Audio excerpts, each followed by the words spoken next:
The sound of laughter drifts through the open window of my childhood home, a sound I wasn't meant to hear. I freeze on the front path, keys dangling uselessly in my hand. My family's voices float out into the warm evening air. Mother's tinkling laugh, Emily's excited chatter, even Father's deep chuckle. A full family gathering, one I clearly wasn't invited to. I'm Isabel, the forgotten daughter, the invisible sister, the perpetual afterthought. It's perfect timing, really, Emily's voice carries clearly. While Isabel's away at that conference thing, Peter and I could start moving our stuff in. The house is way too big for just her anyway. My house, the one I bought myself after 10 years of research and grant writing, the one they mocked me for purchasing in such an expensive neighborhood. "Darling, that's wonderful," Mother exclaims. "You two deserve a proper home to start your family in." I step closer to the window, my heart pounding against my ribs. The roses I planted last spring brush against my legs, their thorns catching on my pants. "Isabel won't mind," Peter's smooth voice adds. "She's always saying how lonely that big place gets." I've never said any such thing to him. In fact, I barely speak to my sister's husband at all. Something about his perfectly practiced charm sets my teeth on edge. "We should wait to tell her, though," Emily continues. "You know how she gets about her things. So particular." Father's voice rumbles in agreement. "Better to present it as a done deal. She'll come around. She always does." My fingers curl into fists, nails biting into my palms. They're right about one thing. I always have come around. Always swallowed my protests, smiled through gritted teeth, given in to keep the peace. 20 years of making myself smaller, quieter, less demanding. 20 years of watching Emily take and take while I fade into the background. "To the new homeowners," Mother declares, followed by the clink of glasses. I back away from the window, nearly stumbling over my own feet. My chest feels tight, like all the air has been squeezed out of my lungs. They're in there toasting to the theft of my home. The one thing I've achieved that they couldn't diminish or dismiss. My phone buzzes in my pocket. A text from Emily. "Hey sis, can you come over to Mum and Dad's? Family dinner tonight." The casual cruelty of it hits me like a physical blow. They're probably wondering why I'm late, playing at confusion while they plot behind my back. I stare at the message until the screen goes dark, then turn and walk back to my car. For the first time in my life, I don't respond to Emily's text. Don't make excuses. Don't smooth things over. Instead, I drive straight to Aunt Valerie's house on the other side of town. She's been estranged from the family for years. Another strong woman they couldn't control. My hands shake as I ring her doorbell. When she opens the door, her eyes widen at the sight of me. "Isabel? What's wrong?" "I need your help," I say, my voice steadier than I feel. I'm done being the good daughter. She studies my face for a long moment, then steps aside to let me in. "It's about time," she says softly. "Come in and tell me everything." As I cross her threshold, I feel something shift inside me, like a door closing, or maybe opening. Either way, there's no going back now. They want to take my house. Fine, let them try. But this time, they're going to learn what happens when they push too far. This time, I push back. 3 days after discovering their plan, I sit at my parents' dining table, watching Emily monopolize yet another family dinner. The crystal chandelier catches the evening light, casting fractured shadows across her perfect smile as she details her latest achievement, organizing a charity gala that raised $5,000. "The mayor himself called to thank me," she beams, cutting into her roast beef. "He says I have a natural talent for bringing people together." Mother practically glows. "You've always had such a gift for these things, darling." I take a slow sip of wine, letting the bitter taste linger. Yesterday, my research team secured a $1 million grant for cancer treatment studies. But I know better than to mention it now.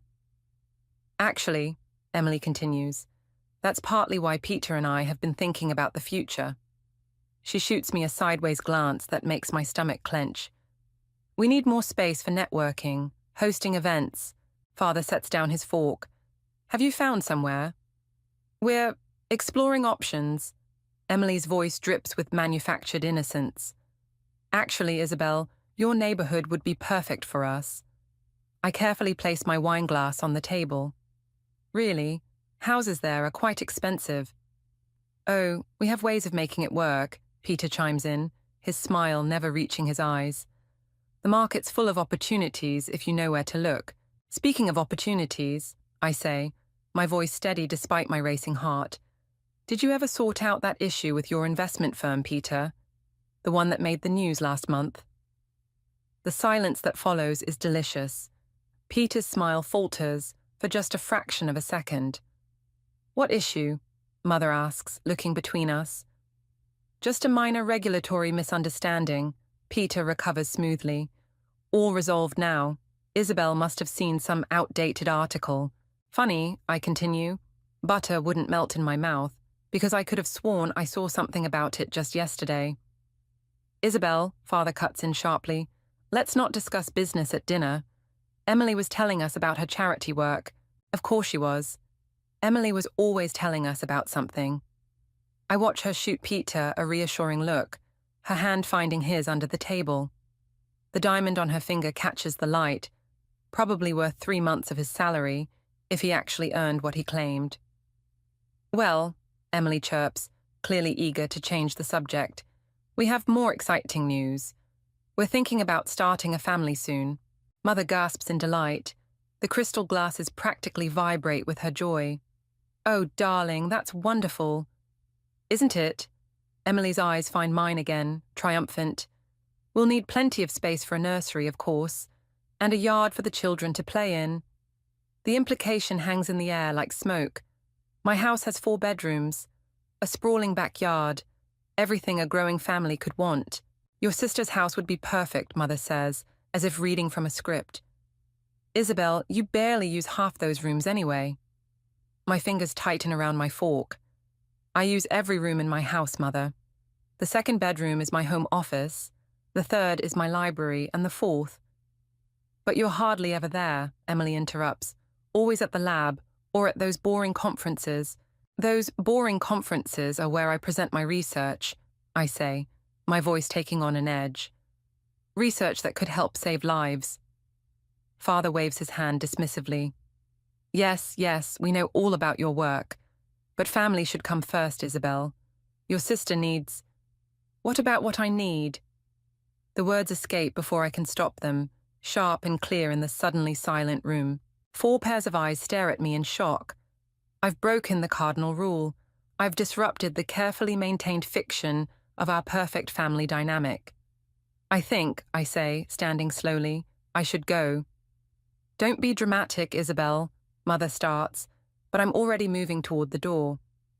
Thank you for dinner, I say, my voice perfectly controlled. I'll see myself out. As I walk to my car, I hear the front door open behind me. Izzy, wait, Emily calls out, using my childhood nickname like a weapon. You're being ridiculous. We're family. We're supposed to help each other. I turn to face her, illuminated in the porch light like an angel in a Renaissance painting. For the first time, I see her clearly. Not as my beloved little sister, but as the person she's become. Yes, I say softly, we are family. Remember that when everything falls apart. I leave her standing there, mouth open in surprise. In my rearview mirror, I watch her figure grow smaller, still framed in the doorway like a portrait of innocence about to be shattered. Aunt Valerie's living room feels like a confessional at midnight.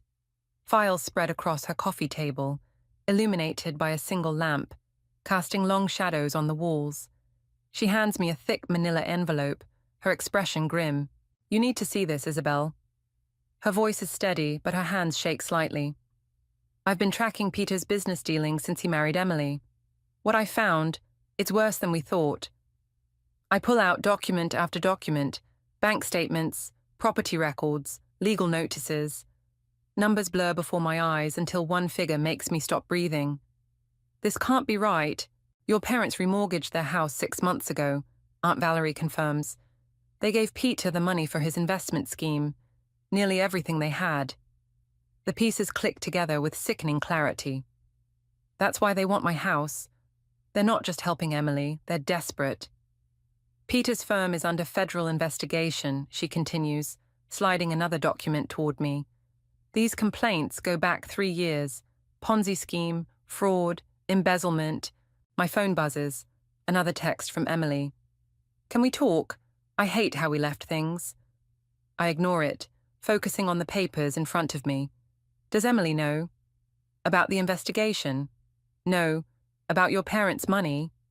Maybe. But there's more.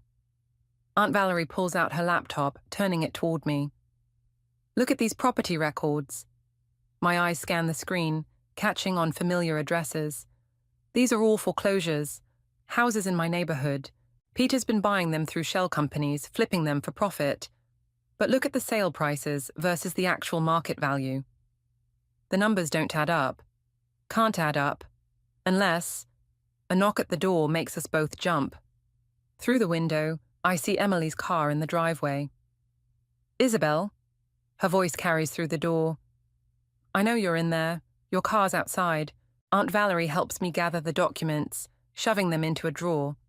When I open the door, Emily bursts in like she owns the place. What are you doing here? She demands, looking between us. With her? Having tea with my aunt, I say smoothly.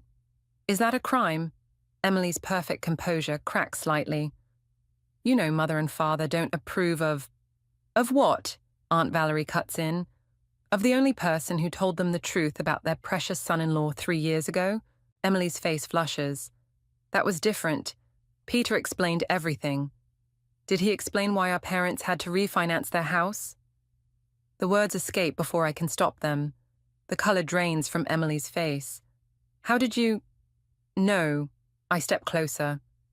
The same way I know about the federal investigation into Peter's firm.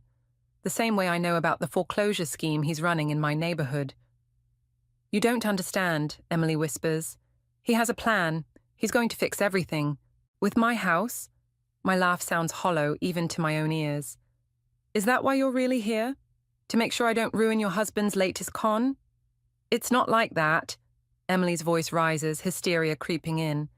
We just need time, a few months in your house while we sort things out. Peter says a lot of things, Aunt Valerie interjects.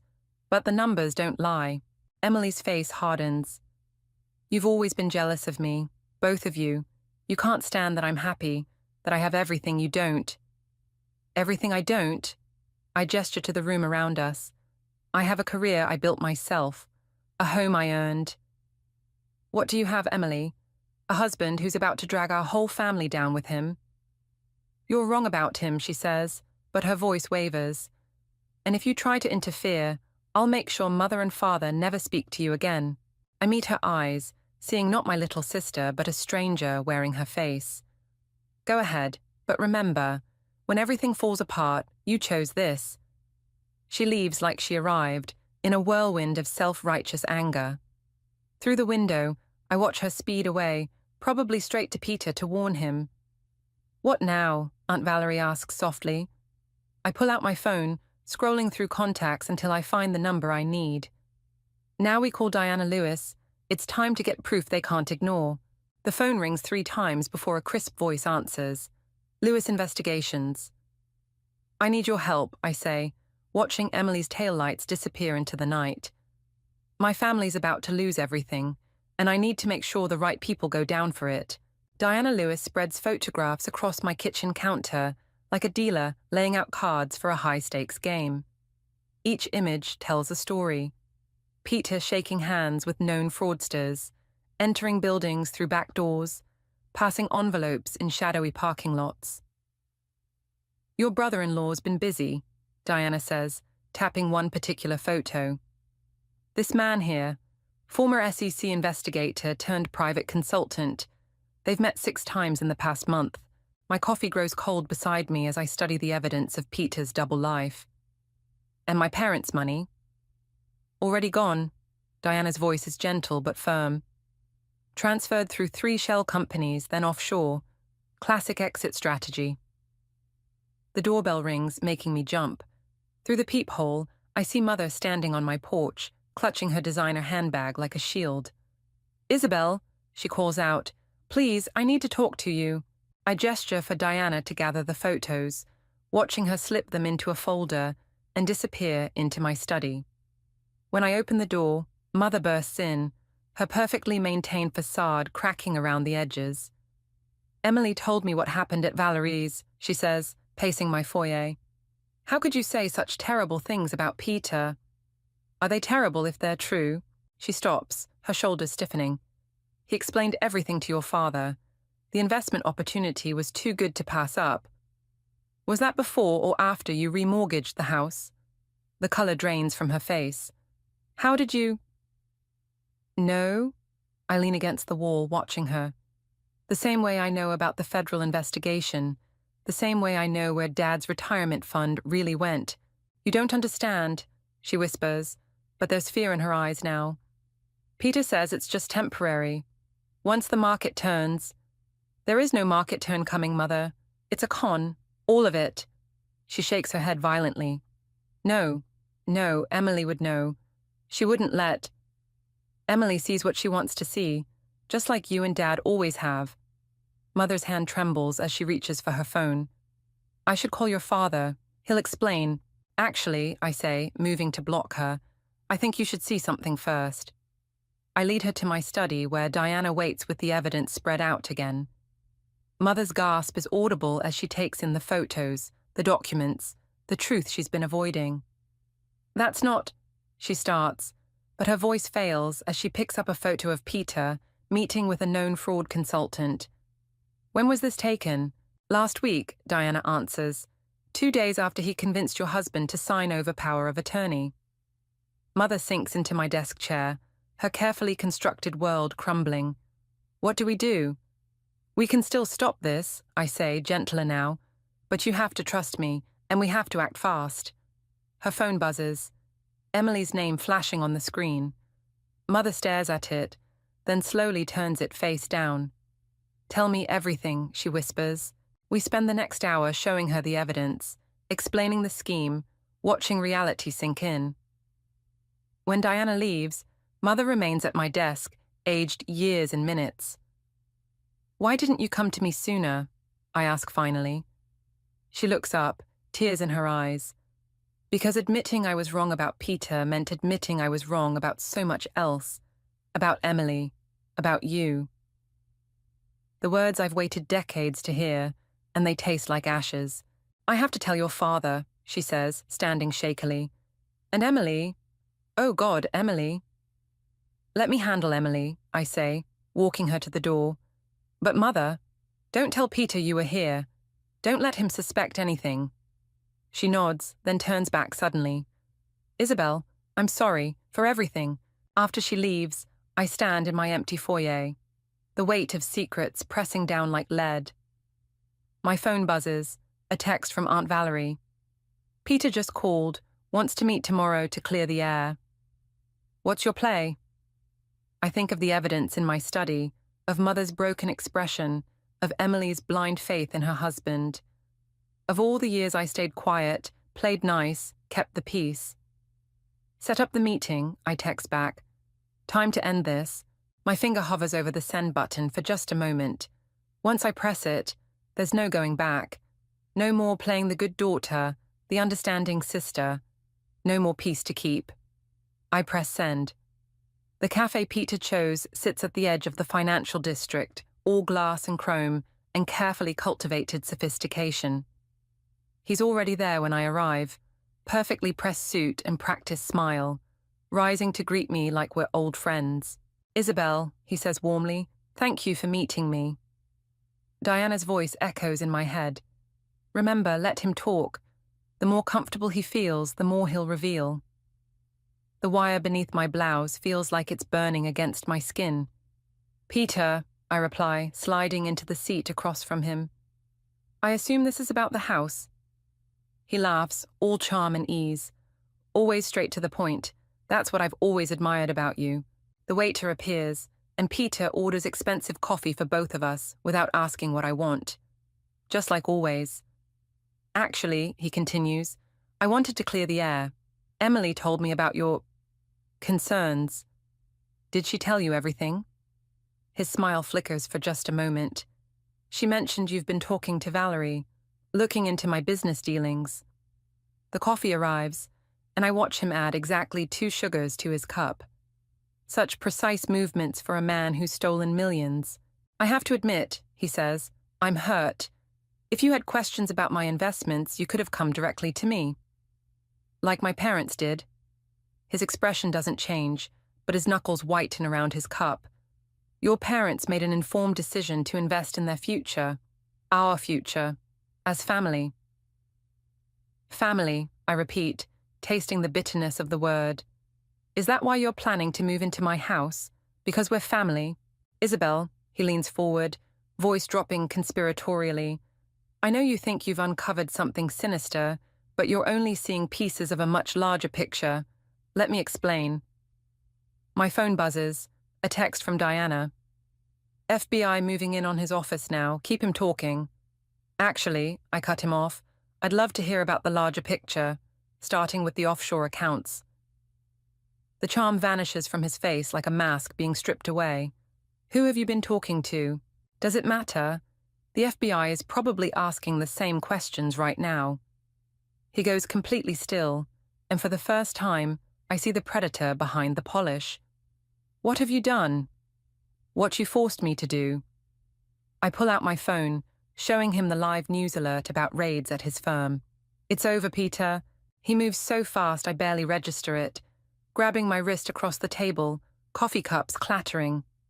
You have no idea what you've started, he hisses, all pretense gone. Your parents will lose everything. Emily, let go of me. My voice carries across the cafe, heads turning. Emily's pregnant. The words hit like a physical blow. You're lying. 2 months along. His grip tightens. Still want to destroy your sister's life? Take everything from your future niece or nephew. For a moment, I waver. Then I remember Mother's broken expression, the years of manipulation, the casual cruelty masked as family loyalty. If Emily's really pregnant, I say quietly, then she deserves to know the truth about her child's father.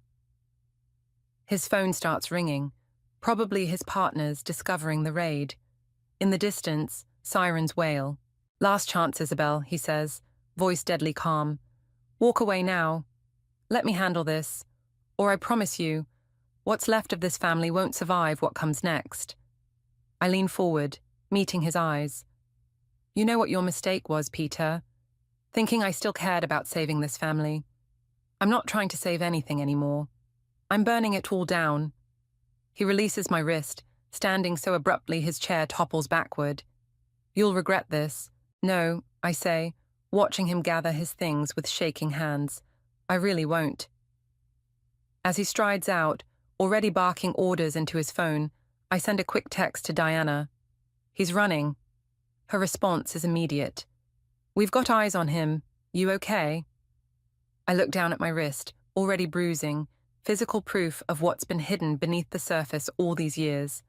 My phone starts lighting up with messages. Emily, Mother, Father, all demanding explanations. No, I text back to Diana. But I will be. I leave enough cash on the table to cover the untouched coffee and walk out into the sunlight. Behind me, Peter's perfectly ordered world is crumbling. Ahead of me lies the wreckage of everything I once called family. And somewhere in between, I'm finally finding my voice. My parents' living room has become a battlefield.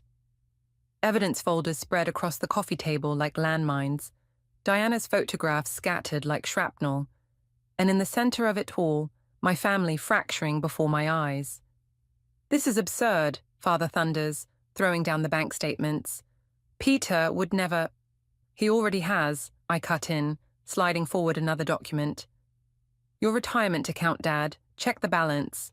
His hands shake as he reaches for his phone, pulling up his banking app. The color drains from his face. This can't be right. Mother sits silent in her armchair, staring at the photos of Peter with his criminal associates. She hasn't spoken since we started. The front door slams open. Emily storms in, mascara streaked down her face. What have you done? She screams at me. The FBI just arrested Peter. What I had to do, I say, standing to face her. He was stealing from our parents, Emily, from everyone. You're lying. She grabs one of the folders, throwing it across the room. Papers flutter like wounded birds. You've always been jealous, always wanted to ruin my happiness. Emily, Mother finally speaks, her voice barely a whisper. The baby. Emily's hand flies to her stomach protectively. Peter told you. He tried to use it to manipulate me, I say softly, just like he's been manipulating all of us. No. Emily backs away, shaking her head. No, you don't understand. We had plans. The house. Everything was going to be perfect. My house, I remind her, the one you were planning to take while I was away. Because we needed it, she shrieks. Peter said. He promised. Father's phone rings. His lawyer. The conversation is brief, devastating. When he hangs up, he looks aged a decade. The house is gone, he says hollowly. The investments, the savings, everything. Not everything, I say. I've been working with the FBI. There might be a way to recover some... Get out! Emily's voice cuts like glass. Emily, get out! She grabs a photo frame from the mantel. Us as children, smiling, innocent, and hurls it at me. I dodge, and it shatters against the wall. You've destroyed everything. Our family, my marriage, my baby's future. Your baby's future was destroyed the moment Peter decided to commit fraud. I shoot back. I'm trying to save what's left. Save? Mother laughs bitterly. Look around, Isabel. What's left to save? The room falls silent except for Emily's sobs. I look at them, my broken family, the people I thought I was protecting, and see only strangers staring back with hatred in their eyes. My phone buzzes. Diana. Peter's talking, says Emily knew everything. The words blur on the screen as pieces click into place. Emily's desperate defense of Peter, her insistence on taking my house, her perfectly timed pregnancy announcement. You knew, I whisper, looking at my sister. Didn't you? Her tears stop instantly. In that moment, I see Peter's influence in the calculated shift of her expression. Of course I knew, she says coldly. Someone had to fix this family's finances. While you were playing scientist, Peter and I were securing our future. Emily, Mother gasps. What? Emily turns on her. Did you really think your precious charity galas could maintain our lifestyle? At least Peter had vision. Father slumps in his chair, defeated. Mother begins to weep, and I stand in the middle of it all, victory turning to ashes in my mouth. The FBI will want to talk to you too, I tell Emily quietly. She straightens, smoothing her designer dress. Let them. Unlike Peter, I was smart enough not to leave a paper trail. But you left me, I say, and I remember everything. For the first time, fear flickers in her eyes. She grabs her purse, heading for the door. When this is over, she says, don't expect forgiveness. I'm not looking for forgiveness, I reply, just justice. She leaves, taking the last shreds of our sisterhood with her. Mother won't look at me. Father stares blankly at his empty bank statements. My phone buzzes again. Aunt Valerie. You okay?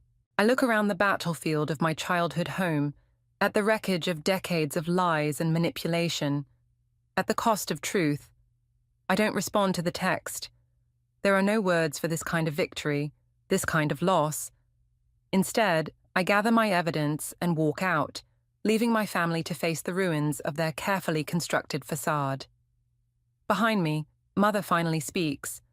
What have we all become? I close the door on her question, knowing the answer would break whatever's left of her heart. The courthouse corridor feels endless, my heels echoing against marble as I approach the conference room. Through the glass, I see them all waiting. Mother, Father, Emily, and Peter in handcuffs. Diana stands in the corner, while 2 FBI agents flank the table. Peter's lawyer intercepts me before I can enter. Miss Thompson, my client has a proposition. No deals, I say, reaching for the door. He's willing to take full responsibility. Protect Emily completely. The lawyer lowers his voice. Your sister's pregnancy. Surely you don't want your niece or nephew born while their mother's in prison. I pause, hand on the doorknob. Let me guess. In exchange, I drop my testimony about Emily's involvement. He smiles, thinking he's won. I push past him into the room. Emily sits beside Peter, their fingers intertwined despite his cuffs. Mother won't meet my eyes. Father stares at his folded hands. Isabel, Peter starts, all charm even now. Thank you for... Save it. I place a USB drive on the table. You should listen to this first. Diana steps forward, connecting the drive to a laptop. Emily's voice fills the room. Of course I knew about the accounts, Peter. I helped set them up. Isabel's such a fool. She actually thinks you're the mastermind. Peter goes rigid. Emily's grip on his hand loosens. The recording continues. Once she's out of the way at that conference, we'll have everything. Her house, her trust fund share, all of it. She never deserved any of it anyway. Turn it off, Emily whispers. Why? I ask. Isn't this the vision you were talking about? The future you were securing? You recorded me.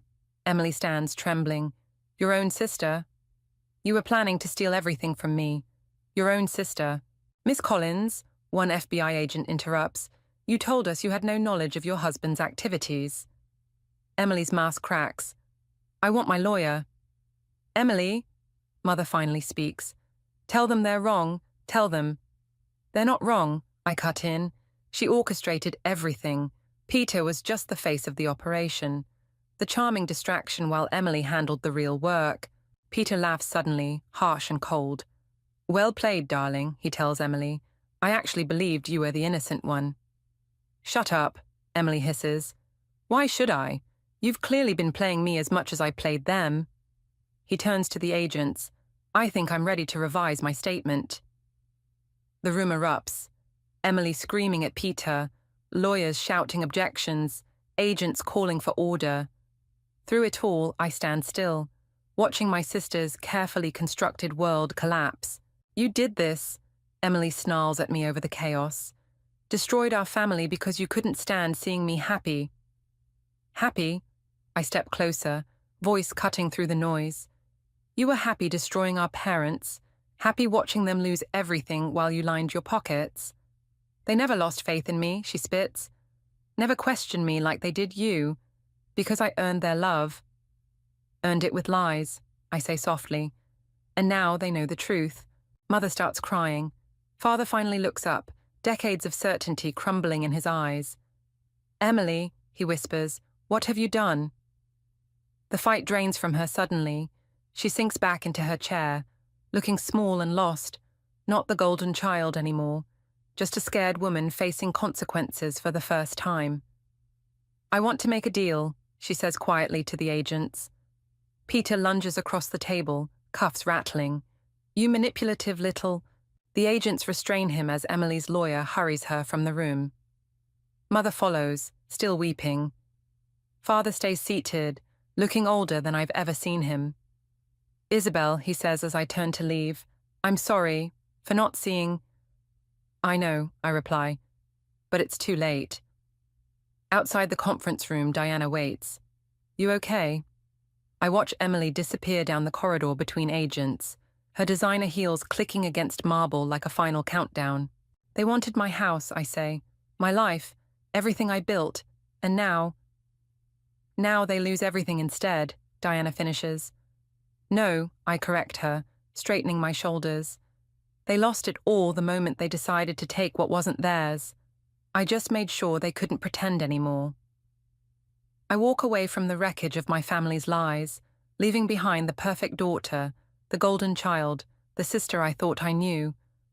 Ahead lies uncertainty, but at least it's honest.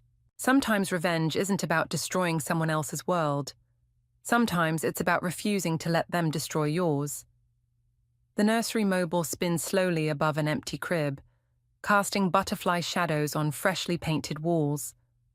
Emily's baby shower invitation sits unopened on my desk, forwarded by Mother, who still hopes for reconciliation even after the sentencing. I pack the mobile carefully into its box. a gift purchased in a different life, before I knew the truth about my sister, before she chose greed over family. The doorbell rings. Through the peephole, I see Father standing on my porch, looking smaller somehow in his worn jacket.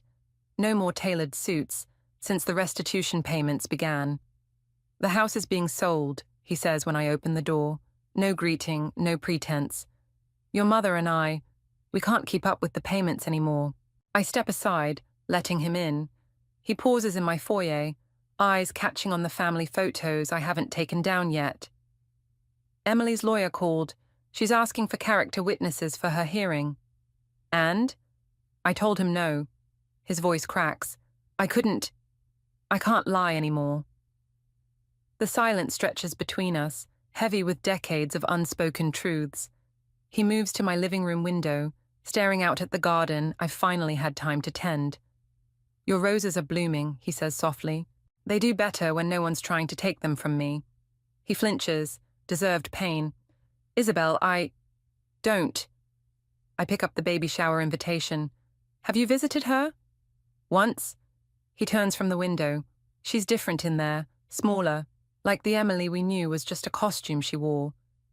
Maybe that's who she really is when she can't take things from other people." The invitation crumples in my hand. Father watches, his face lined with fresh grief. "We failed you both," he says finally. "Gave Emily everything she wanted, taught her she could take whatever she desired. And you," he stops, swallowing hard, "we taught you to expect nothing." "You taught me to build my own life," I correct him, "even if that wasn't your intention." My phone buzzes. A text from Diana. "Peter took the expanded plea deal, rolling on everyone." "Emily will serve the full term," I tell Father. "Peter's testimony ensures that." He nods slowly. "Good." The simple word carries the weight of transformation. A father choosing justice over protection, truth over comfort. "We're moving in with Valerie," he says suddenly. "Your mother and She offered, after everything." A laugh escapes me, sharp and surprised. "The sister you shunned for 20 years, taking in the family that cast her out. Life has a way of burning down what we thought we knew." He moves toward the door, then stops. "Your mother wants to know. Will you come for Sunday dinner? At Valerie's?" I think of all the Sunday dinners where I sat silent, watching Emily shine, of mother's dismissals and father's blind spots, of the family we were, and the broken pieces we've become. "I'll think about it." He accepts this with a nod, understanding it's more than he deserves. At the door, he turns one last time. "The roses really are beautiful, Isabel. I'm sorry I never noticed before." After he leaves, I carry the mobile to my car. The women's shelter downtown always needs donations, and somewhere, a baby who isn't born from lies might enjoy watching butterflies dance. My phone buzzes again. "Aunt Valerie, you okay?" I look at my house, truly mine now, no threat of theft or invasion, at my garden, blooming wild and free, at the life I've built, stronger for having been defended. "Yes," I text back. Then, after a moment, "Save me a seat for Sunday dinner?" Her response is immediate. "Always had one for you, just waiting for you to claim it." I drive away from my house, the mobile box secure beside me. Ahead lies a future I never expected. Sunday dinners with Aunt Valerie, parents learning humility, a sister serving time for her crimes. Not revenge exactly, not forgiveness either. Something in between, where truth lives, where butterflies cast shadows on empty cribs, and roses bloom fiercer for having been protected, where family isn't what you're given, but what you choose to build from the ashes of what burns away.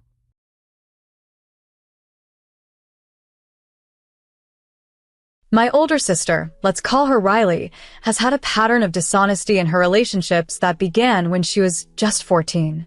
Over the years, I've watched her repeatedly betray her partners, starting with her first boyfriend, William, a genuinely nice guy who had no idea what was going on behind his back. Just days into their relationship, Riley was already getting too close to her so-called study partner in her room. She didn't hide her actions well, and even bragged to her friends while lounging on our living room couch. That's when I realized Riley might not be the good person I once thought she was. The next time she and her study buddy were alone, I secretly took a photo through the keyhole of her room door. They were just kissing, but it was enough. I managed to get William's contact from her phone and sent him the picture, explaining who I was and what was happening without revealing how I got the evidence. William ended things with Riley immediately. She was devastated and suspected her friends had betrayed her, but never guessed it was me.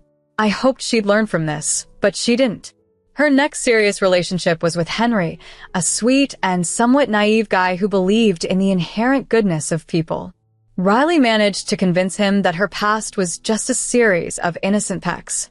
However, a month into their relationship, I overheard her bragging again about cheating on Henry. I followed her to the park one afternoon after she lied about going to the mall. I caught her cuddling with someone else and took photos as evidence. Meanwhile, back at home, family dynamics were complicated. I had recently visited our mom, which Riley reported to our dad, causing me to lose my visitation rights. In a moment of anger, I retaliated by leaving evidence of our dad's own indiscretions around the house for my stepmom to find. I've shared these stories online, seeking support and advice.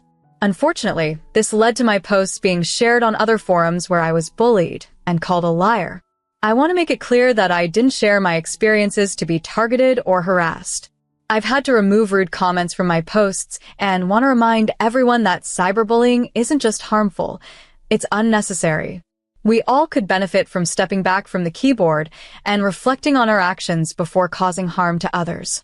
This entire saga has been a painful but enlightening chapter in my life, teaching me valuable lessons about trust, betrayal, and the importance of standing up for oneself. In a twist of fate reminiscent of a soap opera, a tale unfolded around Henry, who, burdened by secrecy, had once shown pictures that could have implicated him. However, the images lacked evidence of their origin, creating an aura of mystery. It was in the glaring openness of a park that these images captured moments of a relationship marked by its public visibility. The narrative then introduces a third player, a character disliked for his rudeness and disrespect. This new boyfriend appeared shortly after a breakup, raising suspicions of a rebound. Despite the negative feelings towards him, there was a concern he might harm her if provoked by betrayal. Thus, a plan was hatched not only to protect her, but also to engineer their breakup in a way that absolved her of direct blame. Surprisingly, both were found cheating on each other with the same person. When their secret came out, it shattered the boyfriend's image, driving him away instantly, leaving a metaphorical trail of fire in his wake. Amid these machinations, my sister remained clueless about who orchestrated these revelations, though she grew suspicious, venting her frustrations without realizing I was the orchestrator. In an effort to uncover the informant among her friends, she devised a test, spreading different stories among them. I joined in this game, crafting elaborate details to make each story believable. The plot thickened as each friend was assigned a different location to possibly spot a fictional affair. As sides were taken, accusations flew, suggesting I might be the informant since no one was caught. But, defending my innocence and driven by familial love, I remained a supportive sister. The saga continued with Riley moving on to another relationship, tragically ending in deceit with someone very close to her. Through all this, despite being adults, the intrigue and drama persisted, a testament to the complexity of relationships and the lengths one might go to protect a loved one. In a small town where everyone knows everyone's business, a convoluted saga unfolded, centered on deceit and familial discord.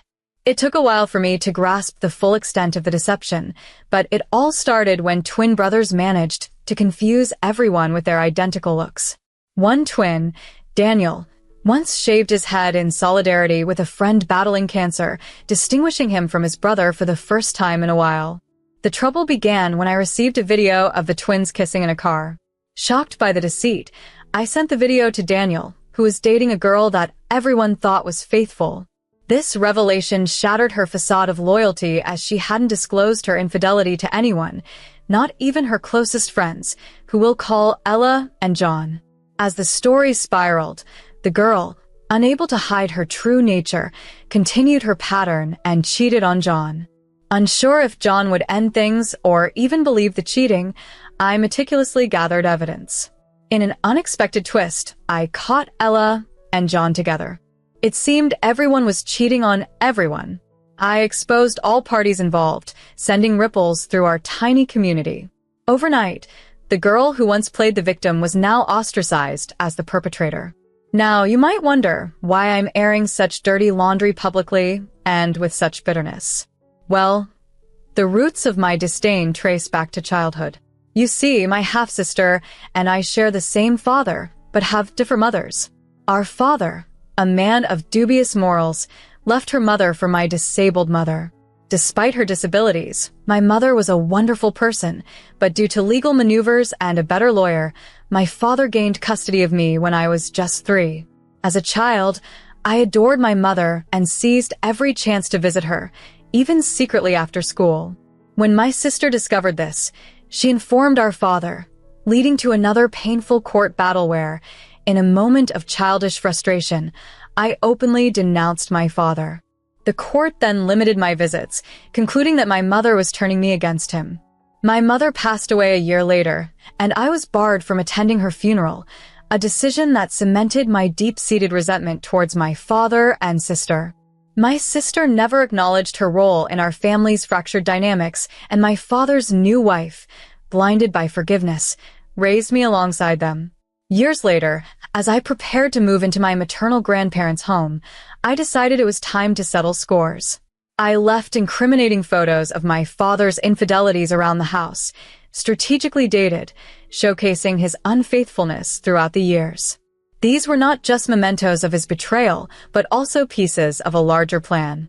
My stepmother, protected by a prenuptial agreement, stood to inherit everything should my father be proven unfaithful. This confession isn't just a recount of past hurts, it's a declaration of my final act of retribution.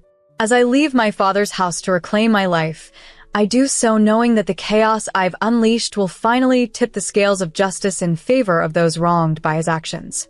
In the family's shared finances, while it's possible that he could deplete their joint account, most of her substantial wealth is securely stored in her own private account. She's genuinely affluent, having generously covered all my childhood needs without a hint of resentment. She always treated me with the same affection she showed my sister. Additionally, I've uncovered evidence that my sister was aware of our father's infidelity. This includes chat logs, voice recordings, and even a list detailing the hush gifts he bought her. All this proof lies hidden in our house, which both my sister and father have vacated for the weekend. By the time my stepmother returns home in a few hours, and certainly if Riley discovers this post shortly after it's published, there won't be enough time for her to mitigate the fallout. Regarding our house, it's a relic with quirky architectural choices, testament to its age and the collective effort of the townsfolk who built it, who are more concerned with camaraderie and beer than design. Each bedroom door features a decorative, non-functional keyhole, part of an ornamental metal plate attached to the doorknob. Renovating the house, we've unearthed antiquated knob and tube wiring and insulation patched together from newspapers, old bed sheets, and even torn Bible pages. We once found a creepy doll amidst other oddities. Unique features include a whimsical door that once led to a now non-existent barn, a light switch for the basement oddly located inside a bathroom, and a washing machine whose drainage issues caused the shower to bubble up unexpectedly. The house, inherited through my father's side, has been in the family for generations. It was purchased during my stepmother's pregnancy with Riley, built by ancestors from both sides of my family. Despite its dilapidated state, my stepmother insisted on economical renovations, a value instilled by her frugal parents. As such, only essential repairs were made, especially since their resources were limited by the demands of a new baby. The story begins with how my sibling Riley and I used to have notably cold rooms, prompting our dad to investigate the insulation. He discovered it was nothing but old newspapers stuffed inside the walls. To manage this, Riley and I moved into our parents' room while our dad and stepmom slept on the living room couch until the repairs were made. During the renovations, our dad also uncovered outdated knob and tube wiring, which required a professional to fix the entire house's electrical setup. As he worked on these issues, he replaced the house's insulation. When it came to the old keyholes in the doors, our stepmom thought they were quaint, leaving most untouched except for the bathroom door. Throughout this time, we removed multiple layers of old carpet and peeled wallpaper from every room. While stripping the living room walls, we found what we affectionately called the Coraline door. Dad explained it probably led to a barn that once stood adjacent to our house, which had since been demolished, leaving the door to open onto nothing but layers of wallpaper. These continuous home improvements were spearheaded by Dad, who had a knack for these things. I was quite young during all this, making it hard to recall the exact timeline of events. Despite being young, I remember the nuances of family dynamics and misunderstandings that led to prolonged feelings of resentment. Now, as an adult, reflecting on past conflicts with my sister, it's clear that there were deep-seated issues that went unresolved. She believed she did the right thing in a difficult family situation, a perspective I never accepted, leading to a rift that lasted years. Lastly, I've seen a few comments and received messages suggesting that the attention my story has gotten could be linked to its spread on social media platforms like TikTok. Just so everyone knows, I'm currently seeing a therapist, which has been a long-standing part of my life, not just a reaction to recent events. I'll keep everyone posted as I can, possibly even later today after my upcoming appointment. I was anxiously waiting at home, like a child on Christmas Eve, eager to see my stepmother's reaction when she arrived. All I received, however, was a text inviting me to lunch at our favorite pizza place the following day. Despite my nerves, I wondered if this meeting might be the end for me. After chatting with my friends about it, I humorously questioned my survival chances. The next day, I met my stepmother at the pizza shop I love. She greeted me with a smile that seemed a bit eerie. When she asked if I knew why she had invited me out, I jokingly suggested it might be to murder me. She laughed off the comment, reassuring me that she had spent too much time keeping me safe to harm me now. She explained that she no longer needed to keep my father's secrets from me. Curious and always attracted to drama, I pressed her for details. She shared the story of how my parents met, which involved a party thrown by her cousin, Delilah. My mom, who was born blind and liked to socialize, attended the party, but stuck to drinking soda. My father was also there, introduced to my mom by Delilah, who had no inkling of what would later transpire. According to my stepmom, Delilah, who had been drinking, didn't notice anything unusual at first.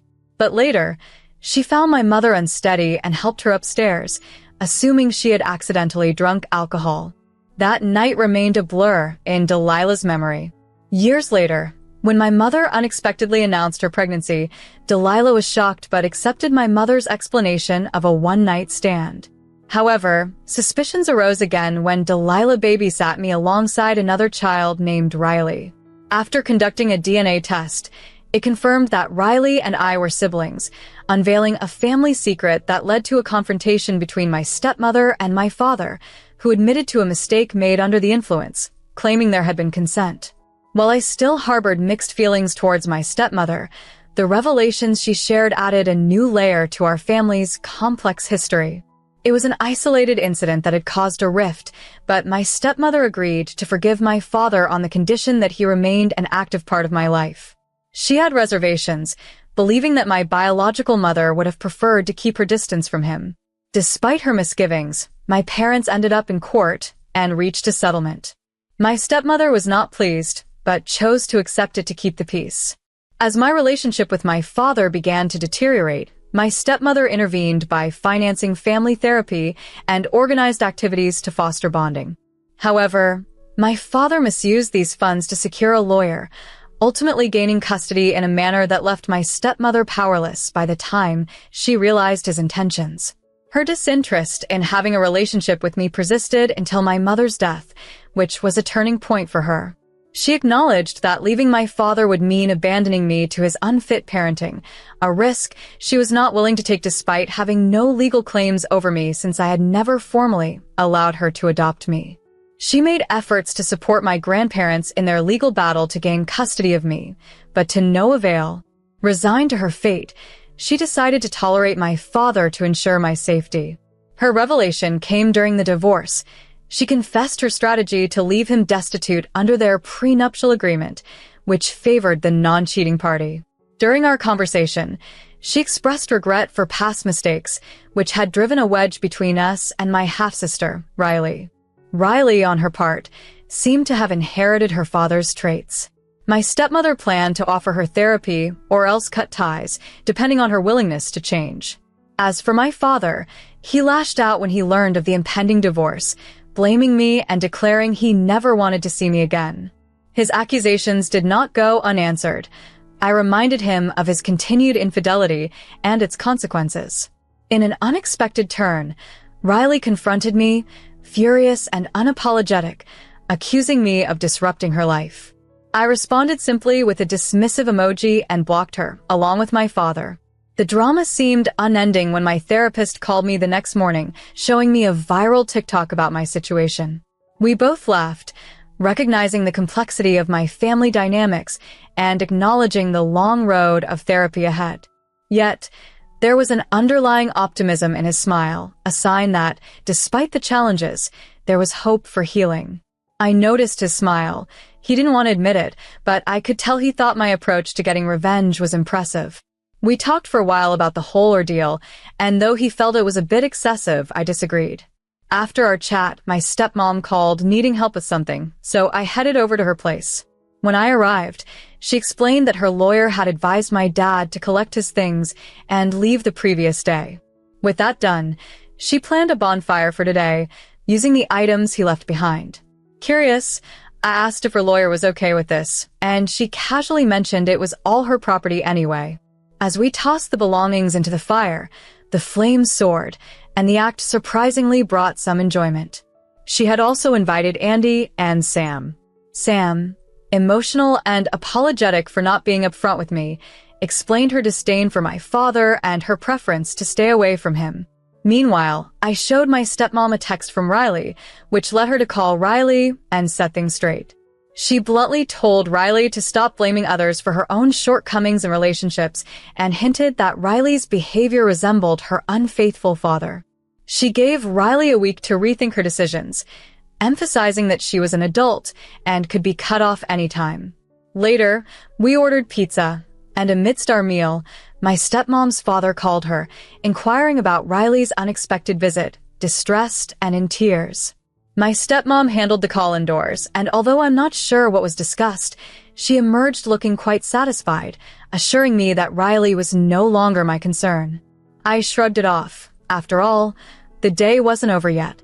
Both Riley and my dad were blocked on my phone, and my maternal grandparents had confirmed that my stepmom was prepared to financially support them in any legal battles that might arise, something she hadn't done when my mother was alive. They reassured me not to worry about any repercussions from my dad or Riley, hinting at serious consequences if they caused more trouble. I learned from my stepmother's parents that they had a stern talk with Riley, strongly advising her to sever ties with my father, seek therapy, and make amends with me. Reflecting on everything, the situation was quite tumultuous for a while, but I'm moving forward, distancing myself from both Riley and my dad. I'm prepared to embrace the consequences and ensure that people understand their actions.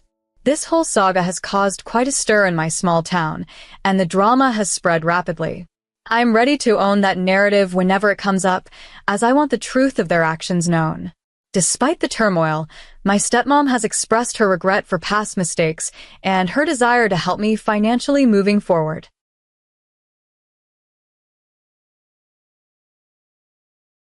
My parents recently shocked me with the news that they had used the entire wedding fund they had been saving for me to invest in my sister's failing business venture, just a week before my wedding, which I had already meticulously planned and paid for. Growing up in a well-to-do family that owns a business, my sister and I had a comfortable upbringing, though she always received more indulgence being the younger of us one. At 26 years old, I've observed her growing into the epitome of a spoiled child, a stark contrast to the strict upbringing I experienced. My sister, Ellie, who just turned 20, has shown a declining interest in academics, choosing instead to spend time with friends and use our parents' money lavishly on shopping and outings.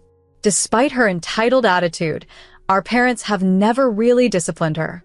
Last year, Ellie decided against college to start a shoe business. Her business idea lacked originality and was ill-conceived from the start, but fueled by her friends' encouragement, she was adamant about pursuing it. I expressed my concerns to our parents, predicting the business would fail due to her inexperience and reluctance to accept guidance. Nonetheless, they supported her fully, overlooking the practical advice I offered. I had resigned myself to discussing only safe topics with them to avoid conflict. Engaged a few months ago, I began planning my wedding with the understanding that my parents would cover the expenses from the fund they'd been building since I started dating my fiancé 3 years ago. However, just days ago, they revealed that the fund had been redirected to support Ellie's business, leaving me financially strained with a lavish wedding just around the corner. This revelation has left me grappling with frustration and disappointment, as I had relied on their promises to manage my wedding expenses. That we shouldn't worry because everything would work out. They seemed to overlook the fact that our financial stability was now seriously compromised. Initially, I had planned the wedding on a grand scale because I believed my parents would help cover the expenses. I had gone to great lengths, inviting numerous guests, booking a large venue, and arranging lavish catering, all based on the assumption that my parents were financially contributing. However, I later discovered that my parents actually lacked the funds they had promised, leaving us in a precarious position. This revelation came too late, just a week before the wedding, after all invitations were sent and arrangements made. Canceling now would not only be futile, as it would not yield any refunds, but it would also be embarrassing. Given this situation, my fiancé and I, along with his family, who, unlike my parents, aren't wealthy but had stretched their means to contribute, now face a significant financial burden. We had already paid for many wedding costs up front, expecting reimbursement from my parents which, as it turns out, is not forthcoming. This misunderstanding has left us needing to adopt a frugal lifestyle for the foreseeable future to recover financially. The most frustrating part is that my parents could have avoided this mess by being transparent from the beginning. During the months of wedding planning, they kept their financial struggles a secret, choosing to protect their pride over facing practical realities. Had they been honest, I would have planned a more modest wedding within our means, sparing everyone involved any hardship. Instead, they maintained the facade until it was too late, only confessing a few days ago during a family dinner. Their casual dismissal of our financial concerns, suggesting that we could somehow just afford it since everything was already paid for, showed a profound misunderstanding of our situation and added to our distress. I assured everyone that everything was under control and that we had no reason to panic. However, as I continued to speak with them, the unsettling truth emerged about how my parents had misused the funds earmarked for my wedding. It turned out they had funneled all the money into my sister Ellie's failing business. Ellie's venture wasn't doing well, which wasn't surprising considering her lack of skills in design and business acumen. My parents, perhaps blinded by affection, refused to see the signs and continually injected more funds to keep her business operational. At one point, unbeknownst to me, they redirected my entire wedding fund to support her enterprise. By this time, my fiancé and I had been engaged for several months, and my parents had committed to financing our wedding. Despite their realization of the dire situation, pride prevented them from disclosing the truth earlier. When they finally decided to come clean, they spoke so nonchalantly about the situation, as if the misappropriation of funds was trivial. At that moment, I realized further discussions were pointless. I calmly acknowledged their confession, although my fiancé was understandably perturbed. We left their presence quickly, and once we were alone, I expressed my determination not to let this go unchecked. Previously, I had tolerated their favoritism toward Ellie and their shortcomings because they were my parents, and I didn't want to cause them pain or sever our ties. However, their willingness to sacrifice my interests for Ellie's made it clear that I could no longer remain passive. Upon returning home, my fiancé, and I vented our frustrations and detailed the entire ordeal in a public post on my social media accounts. The post unleashed years of suppressed resentment and frustration. The response was immediate. Friends and strangers alike reached out to offer support and financial help, outraged by my parents' actions and their poor judgment in continually supporting a doomed business. After the social media uproar, I anticipated an attempt at reconciliation from either Ellie or my parents and preemptively blocked them. For 2 days, there was silence, but then I received a call from my parents' lawyer, signaling the next phase of this unexpected family drama. I was faced with a tough decision when my lawyer called to inform me that my parents were considering suing me for defamation due to a post I had made, which they claimed caused them significant emotional distress. They gave me one chance to remove the post. Otherwise, they would proceed legally.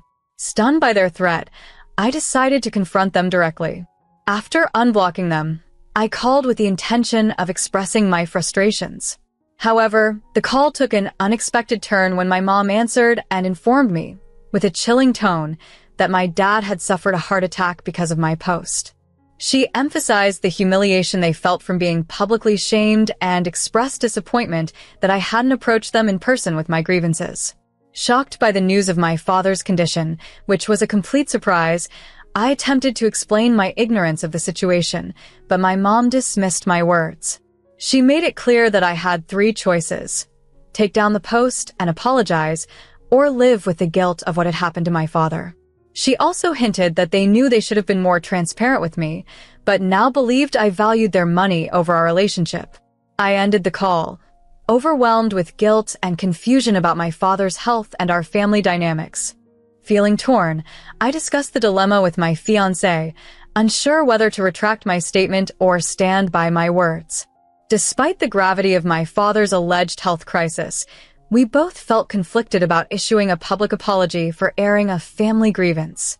5 days after the initial post, in a twist of events, I discovered that my parents had fabricated the entire story about my dad's heart attack to coerce me into making a public apology.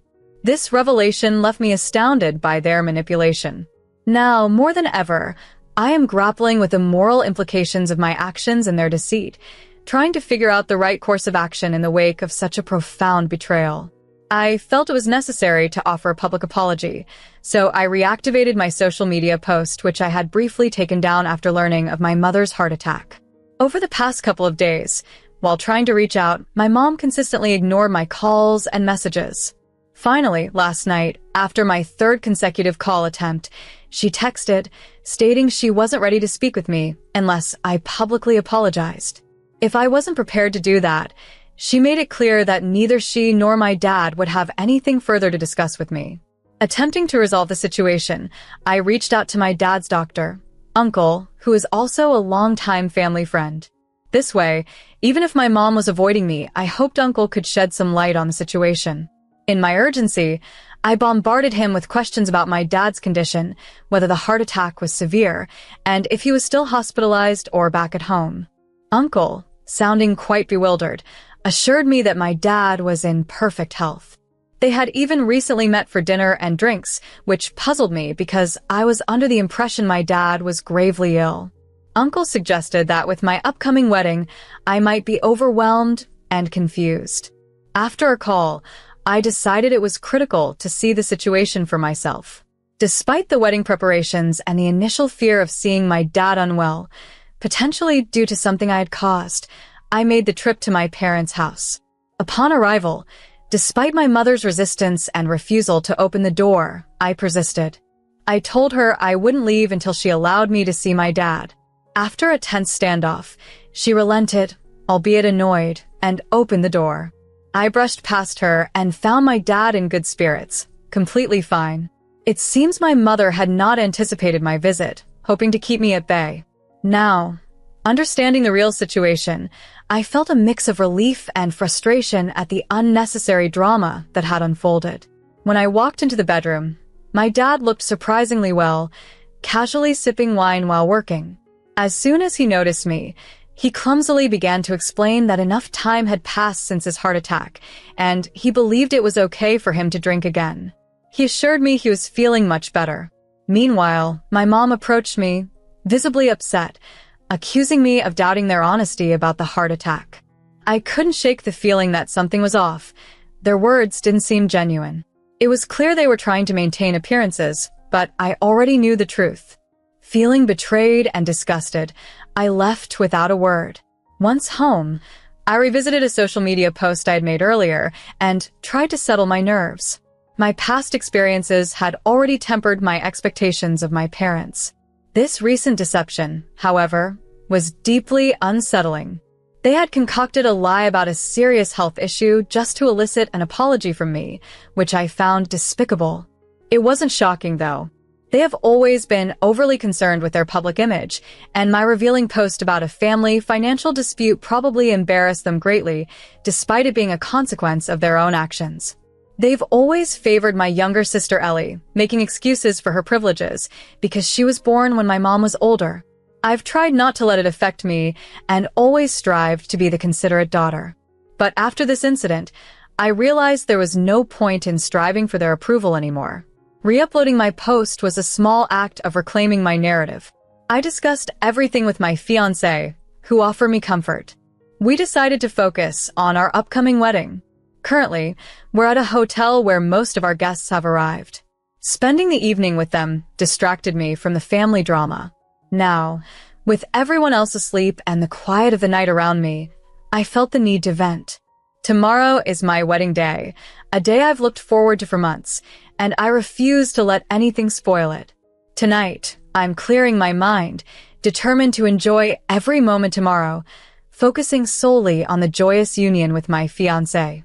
Venting now feels liberating, and I'm ready to leave all worries behind for a celebration that's truly ours. Despite the less-than-ideal circumstances surrounding my engagement and upcoming wedding, I felt a comforting sense of hope knowing I'd spend my life with my fiancé. This thought alone made our challenging future seem less daunting. Fast forward to today, I'm ecstatic to share that I got married 2 days ago. It was truly one of the happiest days of my life. We had planned an extravagant celebration, and despite some drama leading up to the big day, every invited guest attended, making it a joyful occasion. People remembered my previous post about the wedding drama and made a few lighthearted references to it, but thankfully no one dwelled on it or made the day about those issues. Everyone was incredibly respectful, and the absence of my parents and sister didn't bring any awkwardness. The day was filled with fun, and everything went off without a hitch. What truly stood out, however, was the unexpected generosity of my relatives. Instead of sticking to the wedding registry, they collectively decided to gift us a substantial sum of money. This wasn't just any gift. It was a heartfelt contribution that covered the entire cost of our wedding. Coming from a generally wealthy background, this gesture by my relatives was profoundly moving.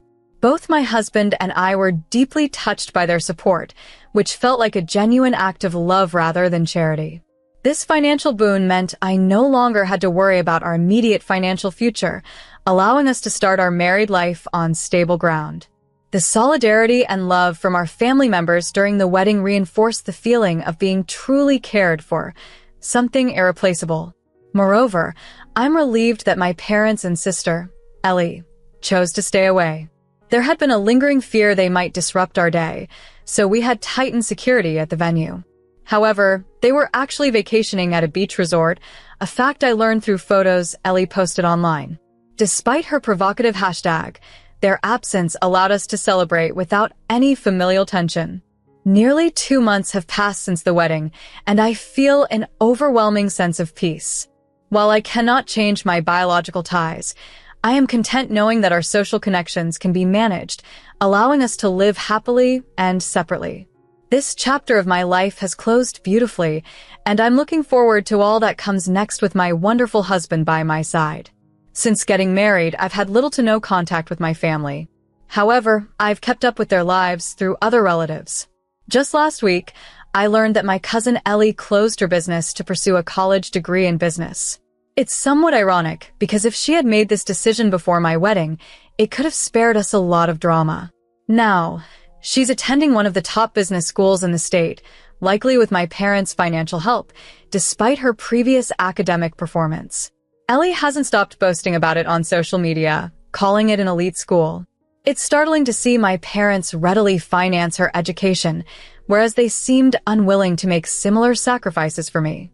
This realization came late, but it's clear now that my parents often prioritized her over me.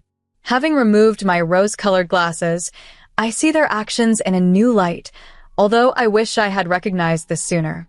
Nonetheless, I'm genuinely content with my life now. My husband and I are expecting our first child, and we plan to announce the pregnancy soon. Everything seems to be aligning perfectly, and I am deeply thankful for the blessings in my life. I anticipate that my parents might reach out once they learn about the pregnancy or after the baby is born. However, I've made peace with keeping my distance from them. I have no expectations from them and believe it's fair they hold none for me either. I'm in a wonderful phase of my life, and I don't want anything to spoil it. My husband supports my decision wholeheartedly, and knowing we'll soon be a family of one is all the happiness I need. My relationship with my parents isn't crucial anymore, and I'm okay with that.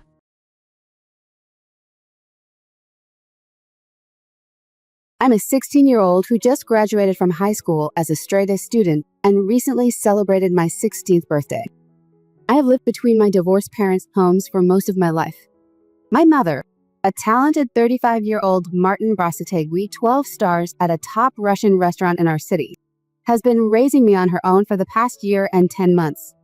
My father, who used to manage a family cement factory, was diagnosed with brain cancer, leading me to live full-time with my mother. Despite our strained relationship due to her often rigid and contentious nature, I managed to find peace in the situation given my father's health issues. My mother remarried 8 months ago to William, a man 27 years old, after a secretive year-long relationship that she only revealed when he proposed. Their significant age difference and the timing of my father's diagnosis made her hesitant to share the news sooner. I never warmed up to William. His excessively sweet demeanor felt disingenuous and unsettling. Unfortunately, my instincts about William were confirmed just 5 months into their marriage when I caught him stealing.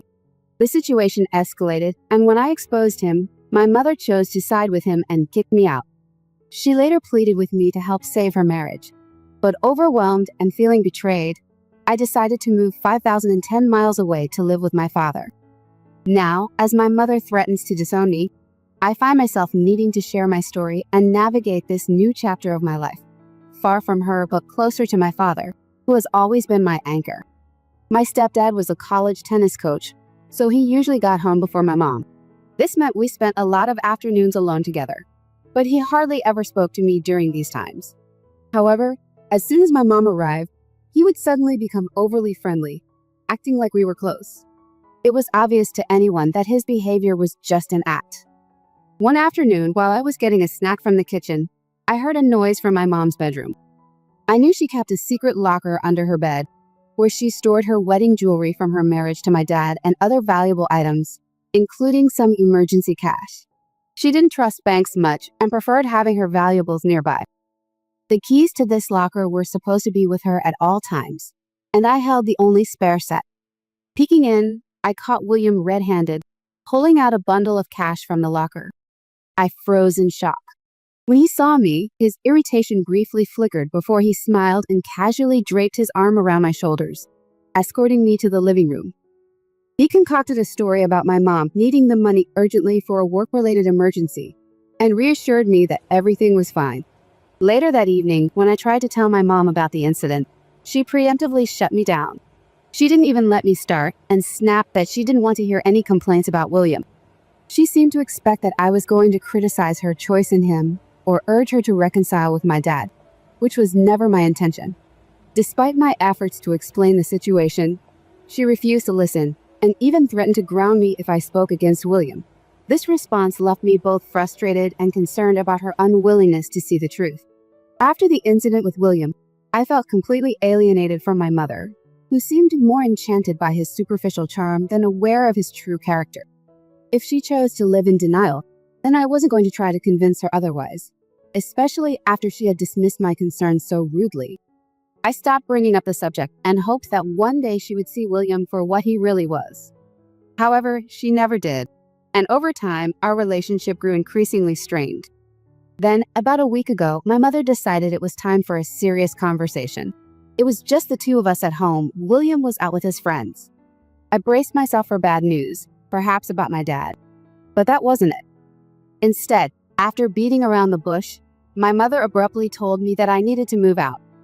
William had expressed feeling uncomfortable and unsafe around me, which was absurd. It became clear to me that William was trying to remove any threat to his position, fearing I might reveal his true nature to my mother. Her request was shocking. To think that she would choose William's baseless insecurities over her own daughter was heartbreaking. I realized then that any attempt to expose William's deceit was futile. My mother had already chosen her side.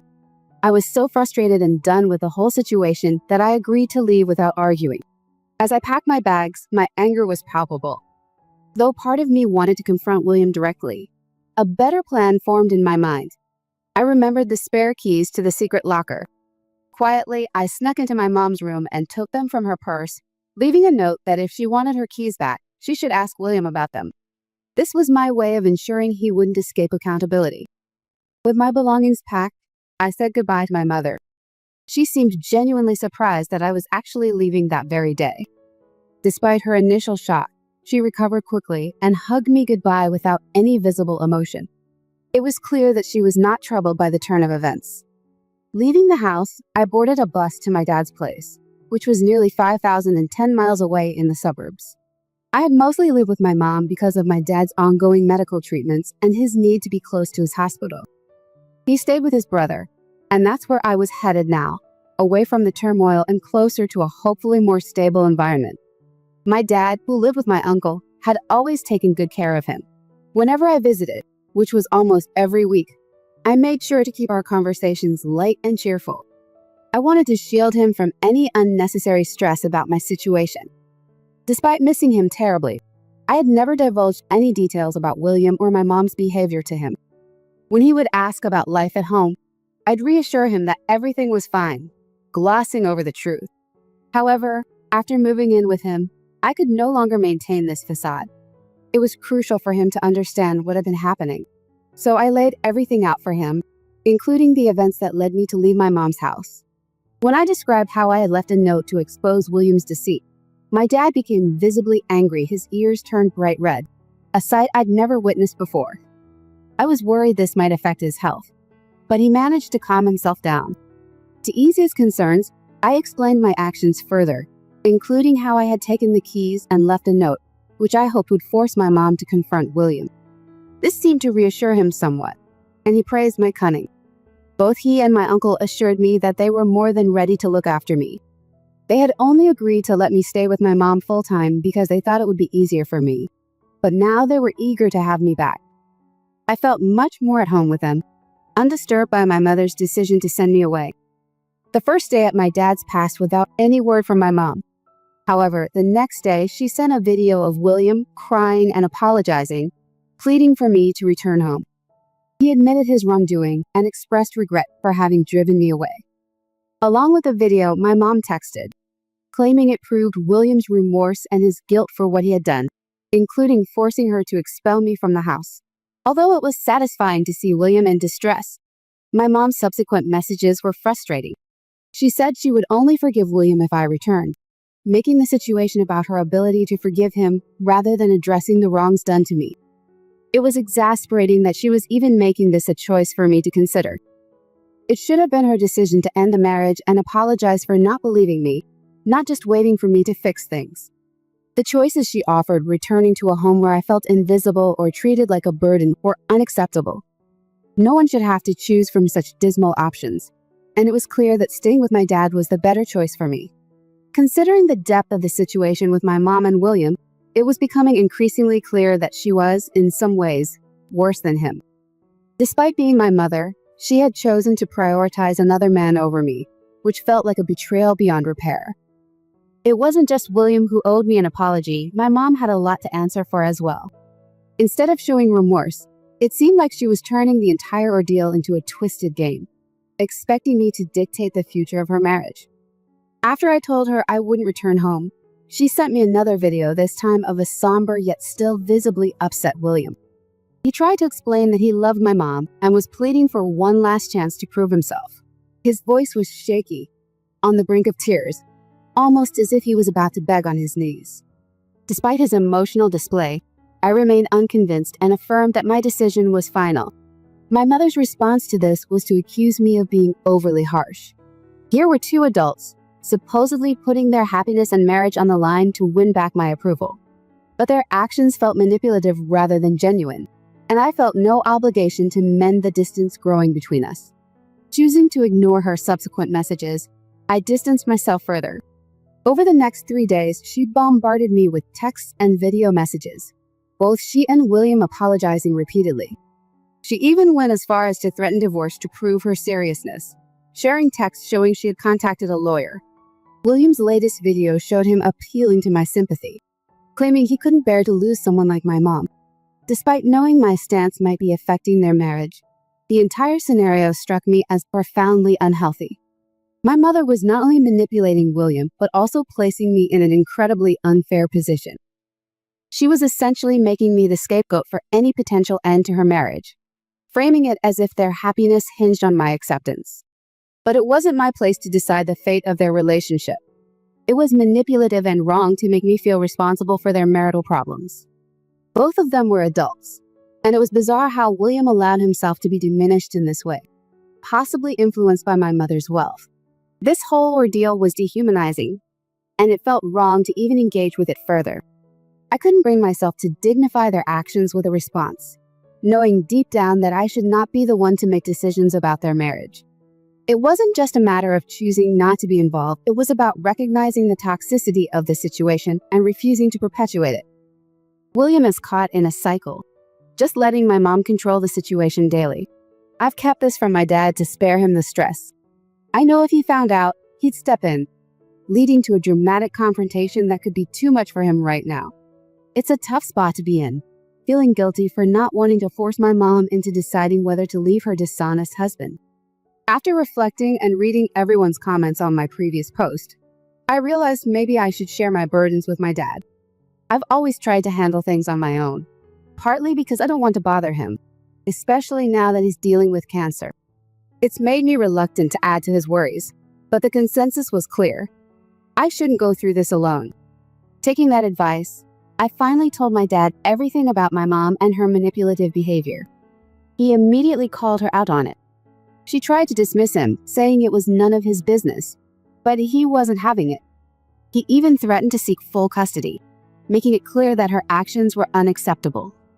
She protested, but it was obvious her concern was more about appearances than genuine care for me. If she truly cared, she would have been a better mother from the start. After hanging up, my dad reassured me that I should never hesitate to come to him with any problem, echoing what many commenters had said. He stressed that being my father, my well-being was his priority, and his illness wouldn't change that. It was a profound moment for me, realizing despite his illness, he was still the strong protector I remembered. Breaking down in tears, I was overwhelmed by a sense of safety and love I hadn't felt in a long time. My dad's words reminded me that no sickness would ever stop him from being there for me. It was a powerful reminder of the unconditional support I had forgotten in the chaos with my mom and William. I'm incredibly grateful for his steadfast presence, reminding me that no matter what, I'm loved and protected. My dad has officially filed for full custody, and my mom won't have any visitation rights. It doesn't make a huge difference since I'm nearly an adult, but my dad emphasized that he no longer trusts my mom due to the influence William has had on her. Recently, my mom sent me a message accusing me of disappointing her by involving my dad, especially knowing his health condition. She called me selfish and manipulative and claimed she was glad she hadn't left William based on my accusations. She said my efforts to drive a wedge between them had failed, and that they were stronger than ever. She even said she was content to give up custody, claiming I didn't deserve to be her daughter. Her words were harsh, but I'm past letting them hurt me. Her defensive reaction only shows that she knows she's failed in her role as a mother. My maternal grandparents have even threatened to disown her, but she's indifferent, so consumed by her relationship with William. It's shocking, really. I've always known we had our differences, but her current behavior is beyond rational understanding. Even my grandparents' attempts to reason with her have failed. Fortunately, my dad has allowed them to remain in contact with me, recognizing that they've done nothing wrong. Reflecting on everything, I wish my mom could have learned from her parents how to maintain a healthy relationship post-divorce. They managed to raise her well despite their own separation. Now in her 35s, my mom's choices are her own, and she can no longer blame her parents for her actions. Unfortunately, she's failed not just as a wife and mother, but also as a daughter. Today was a mix of emotions. My mom formally terminated her parental rights over me, making me legally free from her. I was there with my dad for the signing, and seeing her again, likely for the last time in a while, was surreal. She didn't even acknowledge me, which was painful yet somehow a relief. I'm sad but also relieved it's complicated. William wasn't there, unsurprisingly. He's irrelevant to me now. Afterward, to lift my spirits, my dad and uncle took me out for dinner, which helped cheer me up. We also received some hopeful news. My dad's health is improving, and it looks like he might beat his cancer. I cherish every moment with him and hope for more good times ahead. I'm relying on those good vibes and prayers from everyone.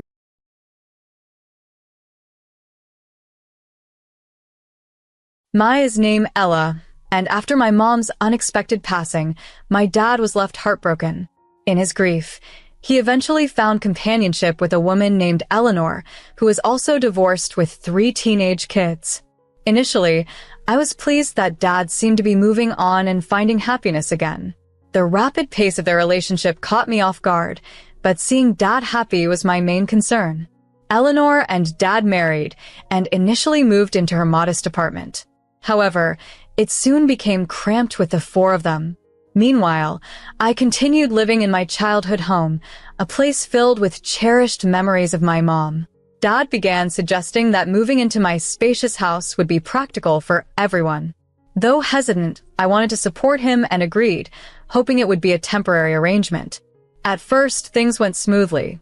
Eleanor was courteous, her children respectful, and Dad seemed truly content. I even started building a friendly relationship with Eleanor's kids, Lily, Hazel, and Hudson. However, as time passed, Eleanor's true intentions became apparent. She started making subtle comments about rearranging the house and soon escalated to changing furniture, redecorating, and discarding things she considered unnecessary. These changes were overwhelming, and the situation took a turn for the worse when I discovered they were secretly trying to sell the house. Devastated by this betrayal, I was forced to threaten legal action to protect my home and my mother's legacy. Throughout this ordeal, I've been struggling to process everything. Sharing my story here is a step towards finding clarity and, hopefully, peace. By opening up about my experiences, I'm seeking to understand this chaos and find a way forward, preserving the love for my father while confronting the challenges his new marriage has brought into my life. It really troubled me how she began to speak about the house as though it belonged to her. She'd make comments like, "In my house, I prefer things to be arranged this way," or, "I think our home needs a new coat of paint." At first, her remarks were subtle, but over time, they became more forthright. This made me feel constantly tense, as if I was slowly losing grip on the last connection I had to my mother. The house was meant to be my sanctuary, a place where I could preserve her memory. However, it started to transform into something I hardly recognized with each suggestion Eleanor made, as if another part of my mother was being erased. I attempted to reclaim my ownership of the house, but whenever I did, my father would intervene, playing the role of the peacemaker and urging me to be more accommodating. The breaking point arrived when I discovered Eleanor had planned a kitchen renovation without my knowledge. She had already spoken to contractors and was discussing plans as though she owned the place. I was furious. This was the home where I grew up, the home my mother had cherished and looked after, and here was Eleanor, treating it like her personal project. It turned out my father had been misleading Eleanor the entire time. He had told her that the house was technically his, inherited from my mother, and that he was generously allowing me to stay because it was my childhood home. Now that they were married, he suggested the house was essentially theirs, and she was encouraged to take the lead in making changes as a fresh start. When I confronted Eleanor, her perspective took me by surprise. She genuinely believed, based on what my dad had told her, that the house was hers to manage and that my stay was just temporary. She felt it was her duty to make the house comfortable for everyone since she was now the lady of the house. I was astonished, but I realized Eleanor wasn't to blame. My dad had deceived her. I calmly explained to Eleanor that this was my mother's generational home, a place that had been in our family for decades, and that my mom had specifically passed down to me. I made it clear that regardless of what my dad had told her, the house was mine, and I had no intention of altering it significantly anytime soon. My mother had dedicated so much love and creativity to this house, and I was determined not to let that be overridden so swiftly. The conversation began calmly, but tension escalated once I stood firm on my position. Eleanor's attitude changed drastically. From understanding, she became hostile. She accused me of being narrow-minded, clinging to the past, and not accepting that circumstances had changed. She argued that I was prioritizing my mother's memory over the well-being of the living. Her abrupt change in demeanor shocked me, but I maintained my composure. I reiterated my respect for her role in the family, but reaffirmed that the house's legacy and its sentimental value to me were not up for negotiation. In the home that once belonged solely to my mother, I stood firm on my belief that the decisions regarding it were ultimately mine. During a heated discussion, Eleanor, my father's wife, lost her composure. She stood, her gaze burning with both anger and exasperation, and accused me of being a spoiled brat. She claimed I thought myself special merely because my mother had bequeathed the house to me. Her tirade didn't stop there. She alleged that my deep connection to my mother's memory was clouding my judgment, thereby hindering my father's pursuit of happiness. She further accused me of attempting to ruin her relationship with my father, suggesting that I was jealous and couldn't bear someone else filling my mother's shoes. Eleanor even hinted that I was manipulating my father to evict them so I could monopolize the house. Unable to hold back any longer, years of suppressed frustration and anger surged forth. I clarified that my intentions were not to sabotage her, but to maintain respect for the boundaries I had established. This house was more than just bricks and mortar to me. It represented my mother's legacy, filled with cherished memories I wasn't ready to relinquish. I expressed that while I had welcomed Eleanor and her children into our home out of respect for my father, it didn't grant her the right to assume control over it. If she couldn't honor my wishes, perhaps it was best they looked for another place to reside. Just then, my father entered, catching only the tail end of our argument. Without hesitation, he sided with Eleanor, chastising me for being selfish and ungrateful. He labeled my actions as childish and accused me of being stuck in the past and stirring up unnecessary conflict instead of fostering harmony.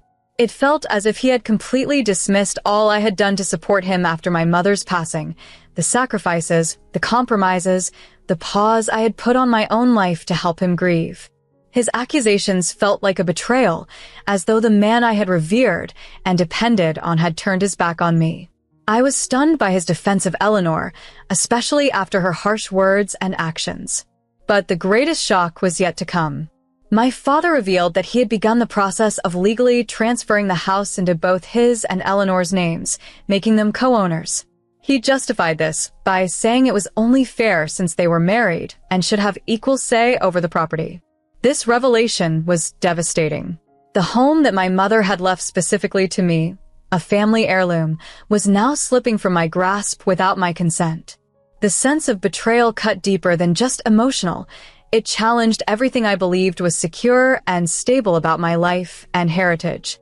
In a lawful yet palpable crisis, I was forced to confront an attempt to deprive me of what rightfully belonged to me. During a moment filled with urgency, I made my stance crystal clear to my father. If he proceeded with his plan, I would fiercely contest it. I expressed my willingness to take the matter to court if it came to that.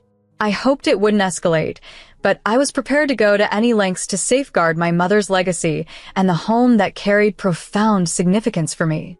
The thought of losing the house, to Eleanor or anyone else, was simply intolerable. Eleanor's response was dismissive and patronizing. She belittled my warnings, convinced I was just bluffing. She accused me of acting out, labeling me a petulant child resistant to change and attempting to manipulate the situation to my advantage. However, as she dismissed my concerns, I noticed a flicker of worry in my father's eyes. He recognized my determination and understood the potential for a legal showdown. It became too painful to watch my father, the man who had always been my protector and guide, align with someone who seemed determined to dismantle everything my mother had worked to build.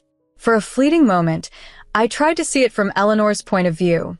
After all, we barely knew each other, and perhaps she didn't comprehend the full value of the house to me. But this was more than just Eleanor's influence. It was my father, the man who had adored my mother for years, now poised to strip away the very legacy she intended for me. He was ready to relinquish it secretly, and it was a bitter pill to swallow.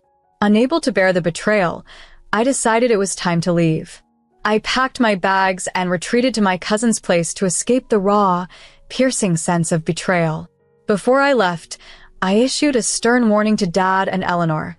Vacate my house within a few days, or face me in court. Since departing, I've been overwhelmed by a barrage of texts and voicemails. Dad pleads for a discussion, hoping to resolve the chaos amicably and guilt-tripping me with reminders of my mother's wishes, suggesting that she would disapprove of our family's rift. His words hurt, as they hit on a truth. My mother would despise seeing us divided. Yet, she would also disapprove of me being trampled over and losing the home she cherished for me. On the other hand, Eleanor's messages are filled with anger and threats, accusing me of selfishness and pettiness. She's relentless, hoping to wear me down. But instead of weakening me, her words only strengthen my resolve to stand firm and protect my rights to the home. Currently, I find myself at a crossroads, feeling more overwhelmed than ever.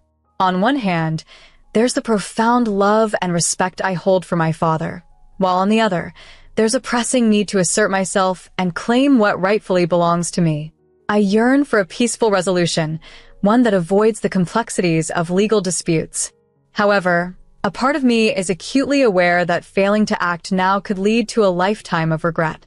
It's not just about standing up for my mother's legacy, but also for the home she lovingly made and the memories that are precious to me.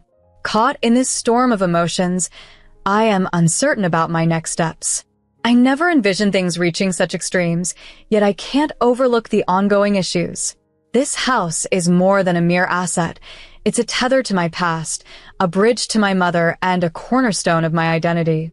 The heartache lies in the possibility that fighting for this home might estrange me from my father, my only remaining parent. This leaves me questioning whether I'm being overly stubborn or if this is a fight worth pursuing, even at the risk of damaging our relationship. Amidst these doubts, I realize that backing down isn't an option I'm willing to consider. This isn't just about a property. It's about defending a principle. Now, I'm turning to my cousin Mila, who has been like a sister to me. Her support has been unwavering. After sharing my turmoil with her, Mila's outrage mirrored the advice many of you gave. Conceding now would only signal weakness and encourage further disrespect. It's clear that I must stand my ground. Mila has connected me with a trusted lawyer, bolstering my confidence to pursue this matter legally. Our discussions have been promising, especially with the backing of my mother's will and a touching personal letter she wrote in her final days. In that letter, she expressed her wish for me to inherit the house, a property that has belonged to the women in our family for generations. This isn't just about legal rights. It's about honoring a lineage and a legacy left by my mother. As I navigate this challenging path, I am grateful for the support from my cousin and the clarity that has started to emerge from these consultations. This matter relates deeply to my mother's intentions and carries significant emotional and legal implications. Naturally, I hope to avoid any unpleasant confrontations. The thought of engaging in a lengthy legal dispute with my father is daunting, not only due to the financial burden but also because of the emotional strain it could impose on us both. After much reflection, I've resolved to give my father one final opportunity to act honorably before taking legal steps. My plan is to return to the house and present him with 3 choices. He and Eleanor can leave voluntarily, or I will be forced to initiate legal proceedings. This decision is not made out of spite, Rather, it's a necessary action to preserve what rightfully belongs to me, including the home my mother left behind. This might be my last chance to settle things amicably, and I'm clinging to a sliver of hope that my father will choose to cooperate. However, Eleanor has been antagonizing me with a barrage of hostile messages, labeling me unfairly and accusing me of disrupting their lives. At this point, her opinions are irrelevant to me. She is merely my father's new partner and does not have the right to distort my family's history or undermine my mother's legacy. I'm planning to visit the house soon, and while I'm anxious about the outcome, I am ready to stand firm. This situation transcends mere property disputes. It's about honoring my mother's memory, upholding my family's values, and maintaining my dignity. Despite my hopes for a peaceful resolution, a recent visit to my home only confirmed my fears. Upon arrival, I noticed an unfamiliar car in the driveway, initially thinking it belonged to one of Eleanor's friends. However, as I approached, I saw my father at the front door with an unknown man. The shock on his face upon seeing me was unforgettable, and it was clear that the situation was far from being resolved simply. When I spotted him looking like he'd just seen a ghost, his face drained of color and his words tripping over themselves, I instantly knew something was terribly wrong. His reaction was only the beginning. My alarm turned to dread when he introduced the stranger at our door, a home seller's. Chilled to the bone, I wondered, what business did a home seller's have at our home? The awful truth dawned on me harshly. My father had been secretly showing our house to potential buyers. Was he selling our family home behind my back? Did he think I wouldn't return, or worse, that I wouldn't care enough to stop him? A wave of anger unlike any I'd felt before swept over me. This house wasn't just any building. It was the sanctuary my mother had left in my care, filled with memories of her love. To him, it seemed nothing more than a disposable asset. Facing the agent, I kept my voice steady and cold as I declared that the house was not for sale, explaining that I was its rightful owner and that no sale could proceed without my consent, a consent I had no intention of giving. The agent, clearly unsettled and realizing he'd been misled about the house being on the market, made a swift exit. The tension between my father and me was palpable as he left, but the situation inside the house was even more heartbreaking. My mother's favorite paintings, my childhood trophies, and our family photos had all been replaced with impersonal antiques and unfamiliar furniture. It felt like a deliberate erasure of my mother and me, an attempt to rewrite our family history. Consumed by betrayal and unable to recognize the home that once brimmed with my mother's laughter and warmth, I confronted my father. The home that should have been a place of comfort was now a battlefield of loss and betrayal. I told him I was done playing games and threatened legal action for fraud and theft, warning him that my lawyer would take over if they didn't vacate the house by the next day. There was no room left for negotiation. I had reached my limit of tolerance. As I packed up the remnants of my past, discarded carelessly in my room, I couldn't help but mourn the state of things. Never had I imagined a scenario where I would have to legally confront my own father to safeguard what was rightfully ours. If only my mother were here, she would have known how to handle this with grace and wisdom, possibly even reminding my father of the true value of what was at risk. She's gone, and I'm left grappling with this ordeal alone. It's an immensely sad and isolating realization, one that feels nearly unbearable at times. What compounds the struggle is thinking about Eleanor's children, who find themselves inadvertently caught in the midst of their mother and stepfather's manipulations. It's not them I resent, it's the actions of their mother and my father. These children shouldn't have to face upheaval, to be stripped of what they've begun to accept as their home. The entire situation is chaotic, and it pains me that these innocent lives are impacted by the poor decisions of the adults around them. As I pen these words, a profound sense of disappointment washes over me. Disappointment in my father, in his decisions, and the painful reality that our relationship has come to this point. I never envisioned myself in this conflict, forced to confront him in such a distressing manner. Yet, I find myself compelled to defend my own interests, my mother's legacy, and the cherished home that holds so much meaning. I wish things were different. Looking ahead, I brace for a challenging journey, clinging to the hope that we might navigate this turmoil without fracturing our family further. Yet, if push comes to shove, I am prepared to take necessary actions. Surprisingly, Lily, Hazel, and Hudson showed remarkable understanding. They disagreed with their mother's actions and acknowledged that I meant no harm to them. Their maturity in such chaos was truly heartening. But what touched me the most was when they handed me a small box containing the miniature paintings my mother had made, artworks that Eleanor had removed when she redecorated. I thought these pieces were lost forever, but these thoughtful children had preserved them, knowing their sentimental value to me. Moved by their gesture, I couldn't help but feel emotional. It was a reminder that despite the surrounding turmoil, there can still be moments of compassion and understanding. To show my gratitude, I gave Lily, Hazel, and Hudson my contact information, ensuring they knew they could reach out anytime and were always welcome to visit the house. From the outset, it was never their intention to create such chaos. After all, they weren't to blame for how things unfolded. Despite everything, I made it clear they were welcome here, even if their mother chose not to be. Meanwhile, my father made several attempts to discuss the situation. He was eager to find a solution that would allow him to remain in the home, even proposing a rental agreement. However, the trust we once shared was irreparably broken, and I couldn't risk further complications. I had to be firm and explain that only two options remained: legal action or their departure. There was simply no room for compromise. Eleanor, on the other hand, was visibly upset with how things were panning out. She spent her last hours in the house grumbling, slamming doors, and tossing items around in a clear attempt to goad me. By then, however, I was unmoved by her outbursts. My only concern was for them to leave, and once they did, a sense of both exhaustion and relief washed over me. The house was finally mine again, albeit worse for wear. I've since dedicated myself to restoring the house to its former glory.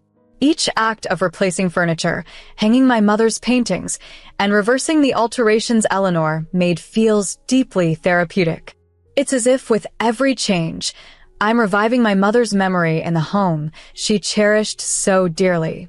It's a gradual process, but I'm committed to rejuvenating this place that symbolizes all that my mother valued and worked hard for. I want to extend my deepest gratitude to everyone who has supported me through these trying times. Your advice, encouragement, and kindness have been invaluable.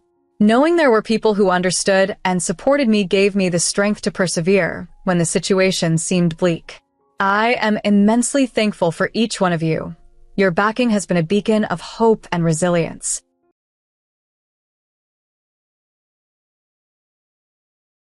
I am 32 years old and recently faced a situation that left me seeking an impartial perspective, which is why I'm turning to this online community for the first time. My dilemma involves my ex-boyfriend, my sister, and my parents, and it's as complicated as it sounds. 5 years ago, I met Henry when I was 26. He seemed perfect, charming, funny, and supportive. We dated for 1 year, and for the most part, I believed we were equally committed to our relationship. However, looking back, there were warning signs I chose to ignore.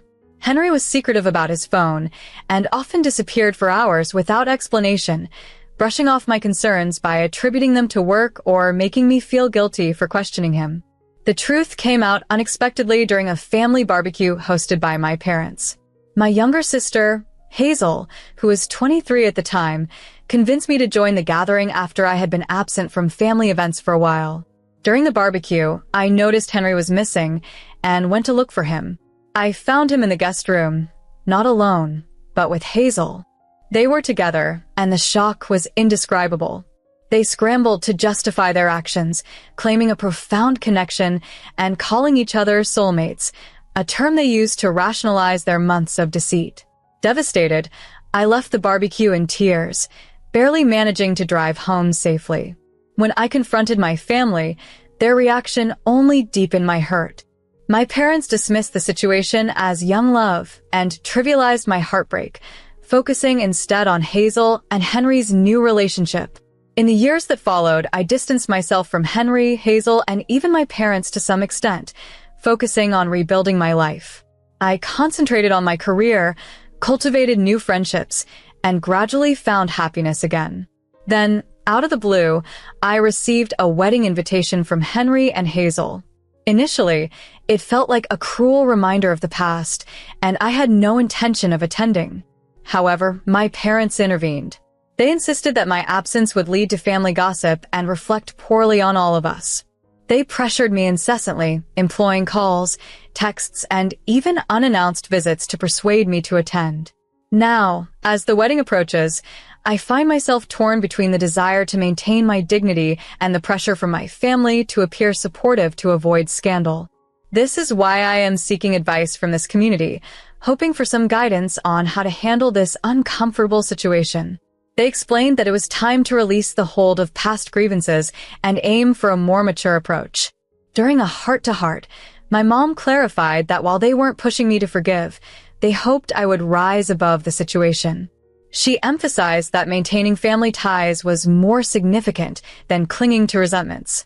Her words resonated with me.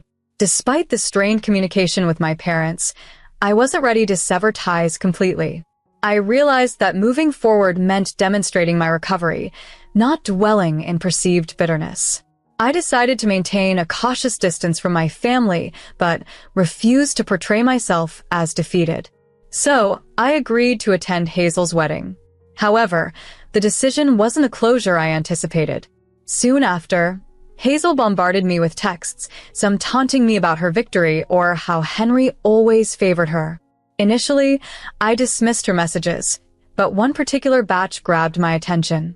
In a likely inebriated state, Hazel vented about the immense pressure from Henry's parents to prove their worth to secure their inheritance. She boasted that their marriage would solidify their favored status. This revelation shed new light on their motives. It wasn't just about love. It was about financial gain. Understanding their intentions, I viewed the wedding differently. I was no longer a scorned ex. I recognized their duplicity. But instead of reacting with spite, I sought closure, not revenge. Upon arriving at the wedding, I felt tempted to leave. The setting was beautiful.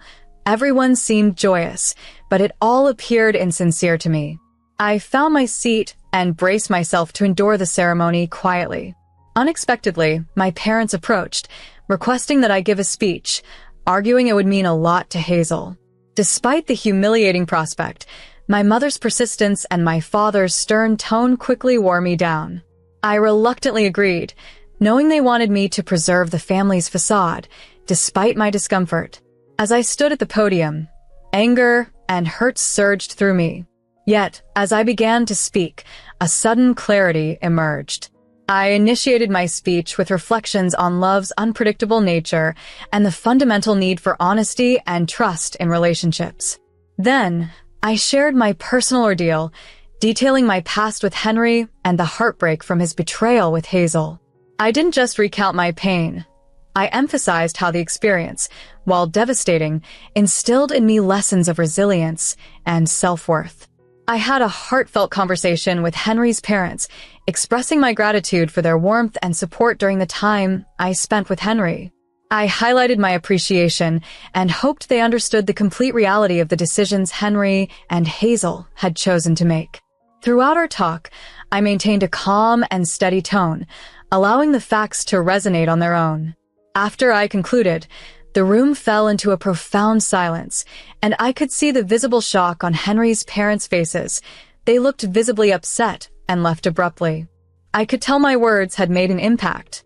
The rest of the wedding day turned into a whirlwind.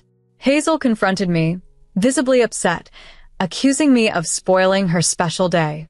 Despite Henry's attempts to calm her, Hazel's frustration only grew.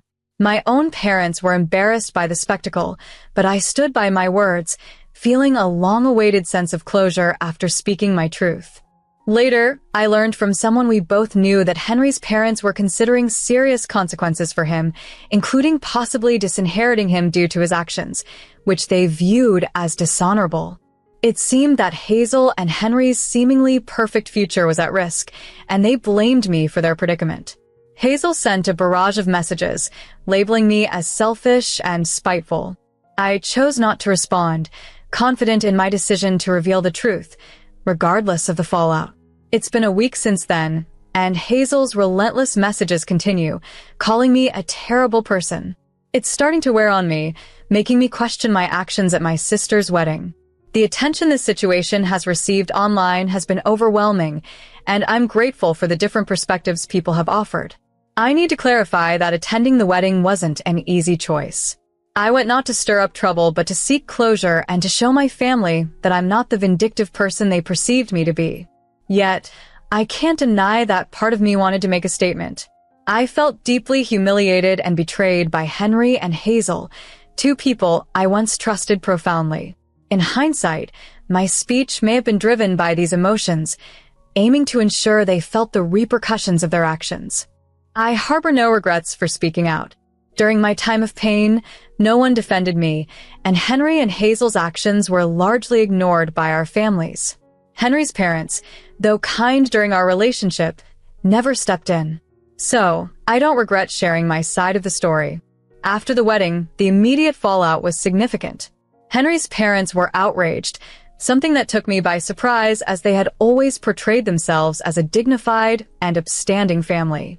When they discovered the origins of Henry and Hazel's relationship, everyone was shocked, but Henry's mother felt particularly betrayed and furious. She was convinced that Henry had deceived her regarding when he and Hazel had become a couple. The thought of leaving their inheritance to Hazel, who seemed to lack both morals and integrity, was unimaginable for them.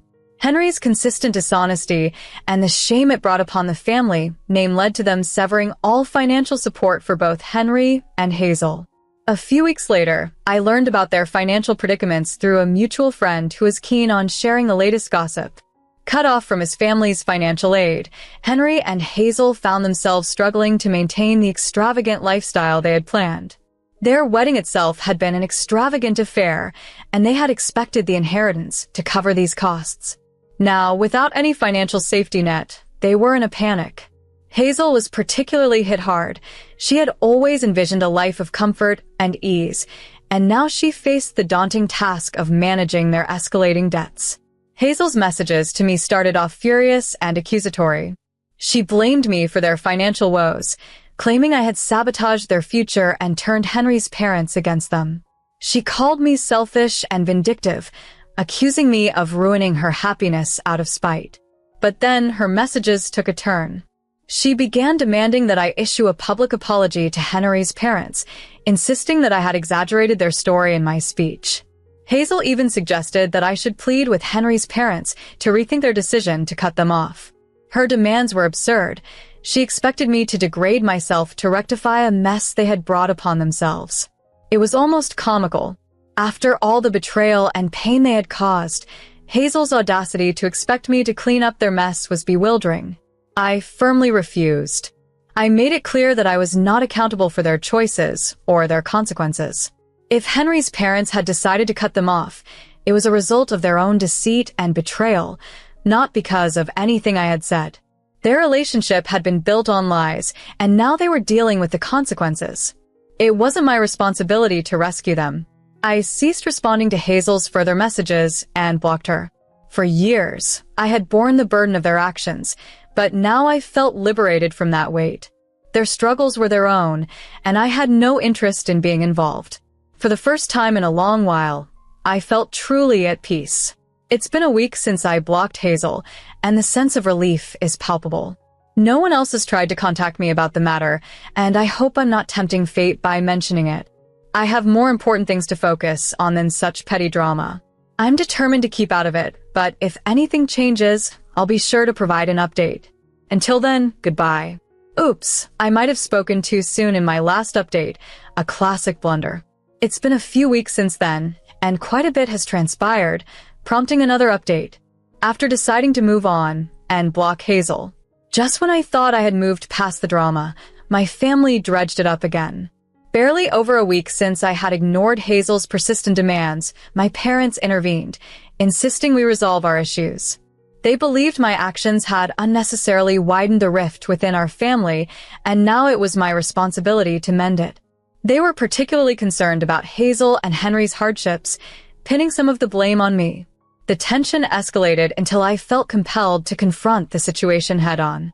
We arranged to meet at our neighborhood cafe to discuss everything. During this meeting, my parents depicted me as spiteful and vindictive, accusing me of clinging to old grudges. They criticized my speech at the wedding, labeling it inappropriate and hurtful.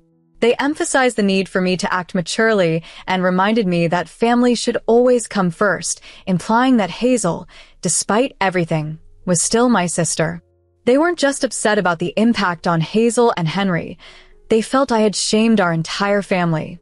They urged me to apologize to Henry's parents, hoping it might ease the tension between Hazel and Henry. Although their stance was predictable, it was still painful to hear. They overlooked everything Hazel and Henry had done to me, suggesting I should forgive and forget, as if time could heal all wounds. My pain and betrayal went unrecognized. Instead, they focused solely on how my actions had affected Hazel, her future, her happiness, and her relationship.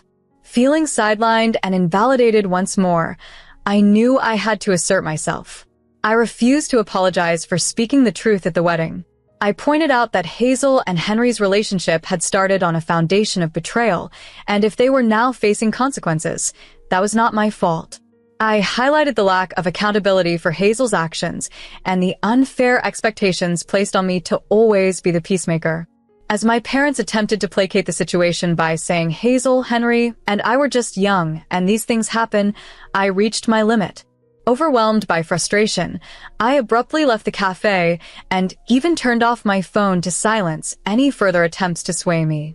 But despite my firm stance, a part of me felt guilty. Your supportive messages have reassured me that I wasn't in the wrong, and I'm trying hard not to let guilt manipulate my decisions. Yet, the echoes of my parents' words lingered, making me question if I was being too harsh. Despite everything, the doubt crept in, challenging the clarity I thought I had about the situation. After my impactful wedding speech, I started to ponder whether it had truly led to Henry being disinherited, or if there were deeper issues at play that I wasn't aware of.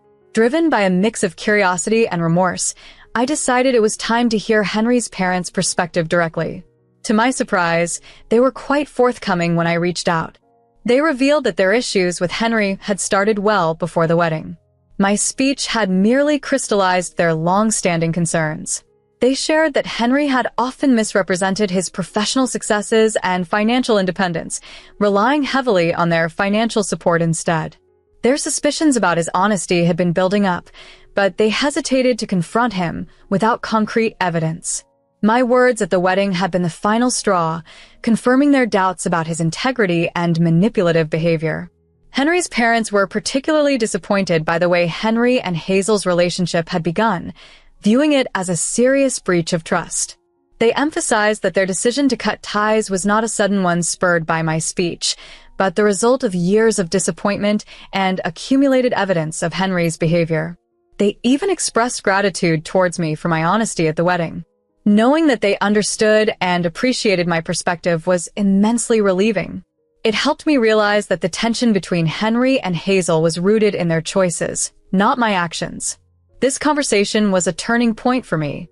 It alleviated the guilt I had carried for years and helped me understand that standing up for my truth was not wrong. It had actually helped Henry's parents see things more clearly, prompting them to take necessary actions they had previously avoided. My family, however, continued to urge me to mend things with Hazel, but I've learned to distance myself from their views. I'm focusing on myself now, prioritizing my well-being and moving forward without guilt. I've even decided to minimize contact with my family for a while as I navigate this new phase of my life. I'm committed to not letting this situation weigh me down any longer. I appreciate all the support and advice from everyone here. It truly means the world to me. I'll keep you updated on any new developments. Thank you for standing by me through this journey. Learning that someone you trusted is a cheater is a tough lesson, and it's one that will stick with me forever. It's been 4 months since I last shared anything, and during 3 of those months, life was surprisingly peaceful.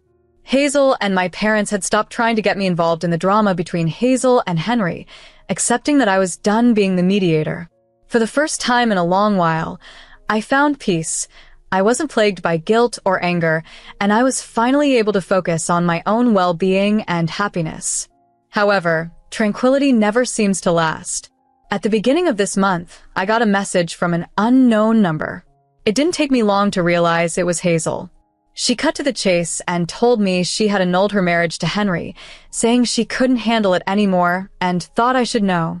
I chose not to reply. I had made it clear before that I didn't want her back in my life, and I had no intention of reopening that door. Yet, Hazel wasn't finished. Over the next 5 days, she sent a flurry of messages, gradually unfolding the reasons behind her drastic decision. Hazel told me about the severe financial hardships they faced after Henry lost his financial support from his parents.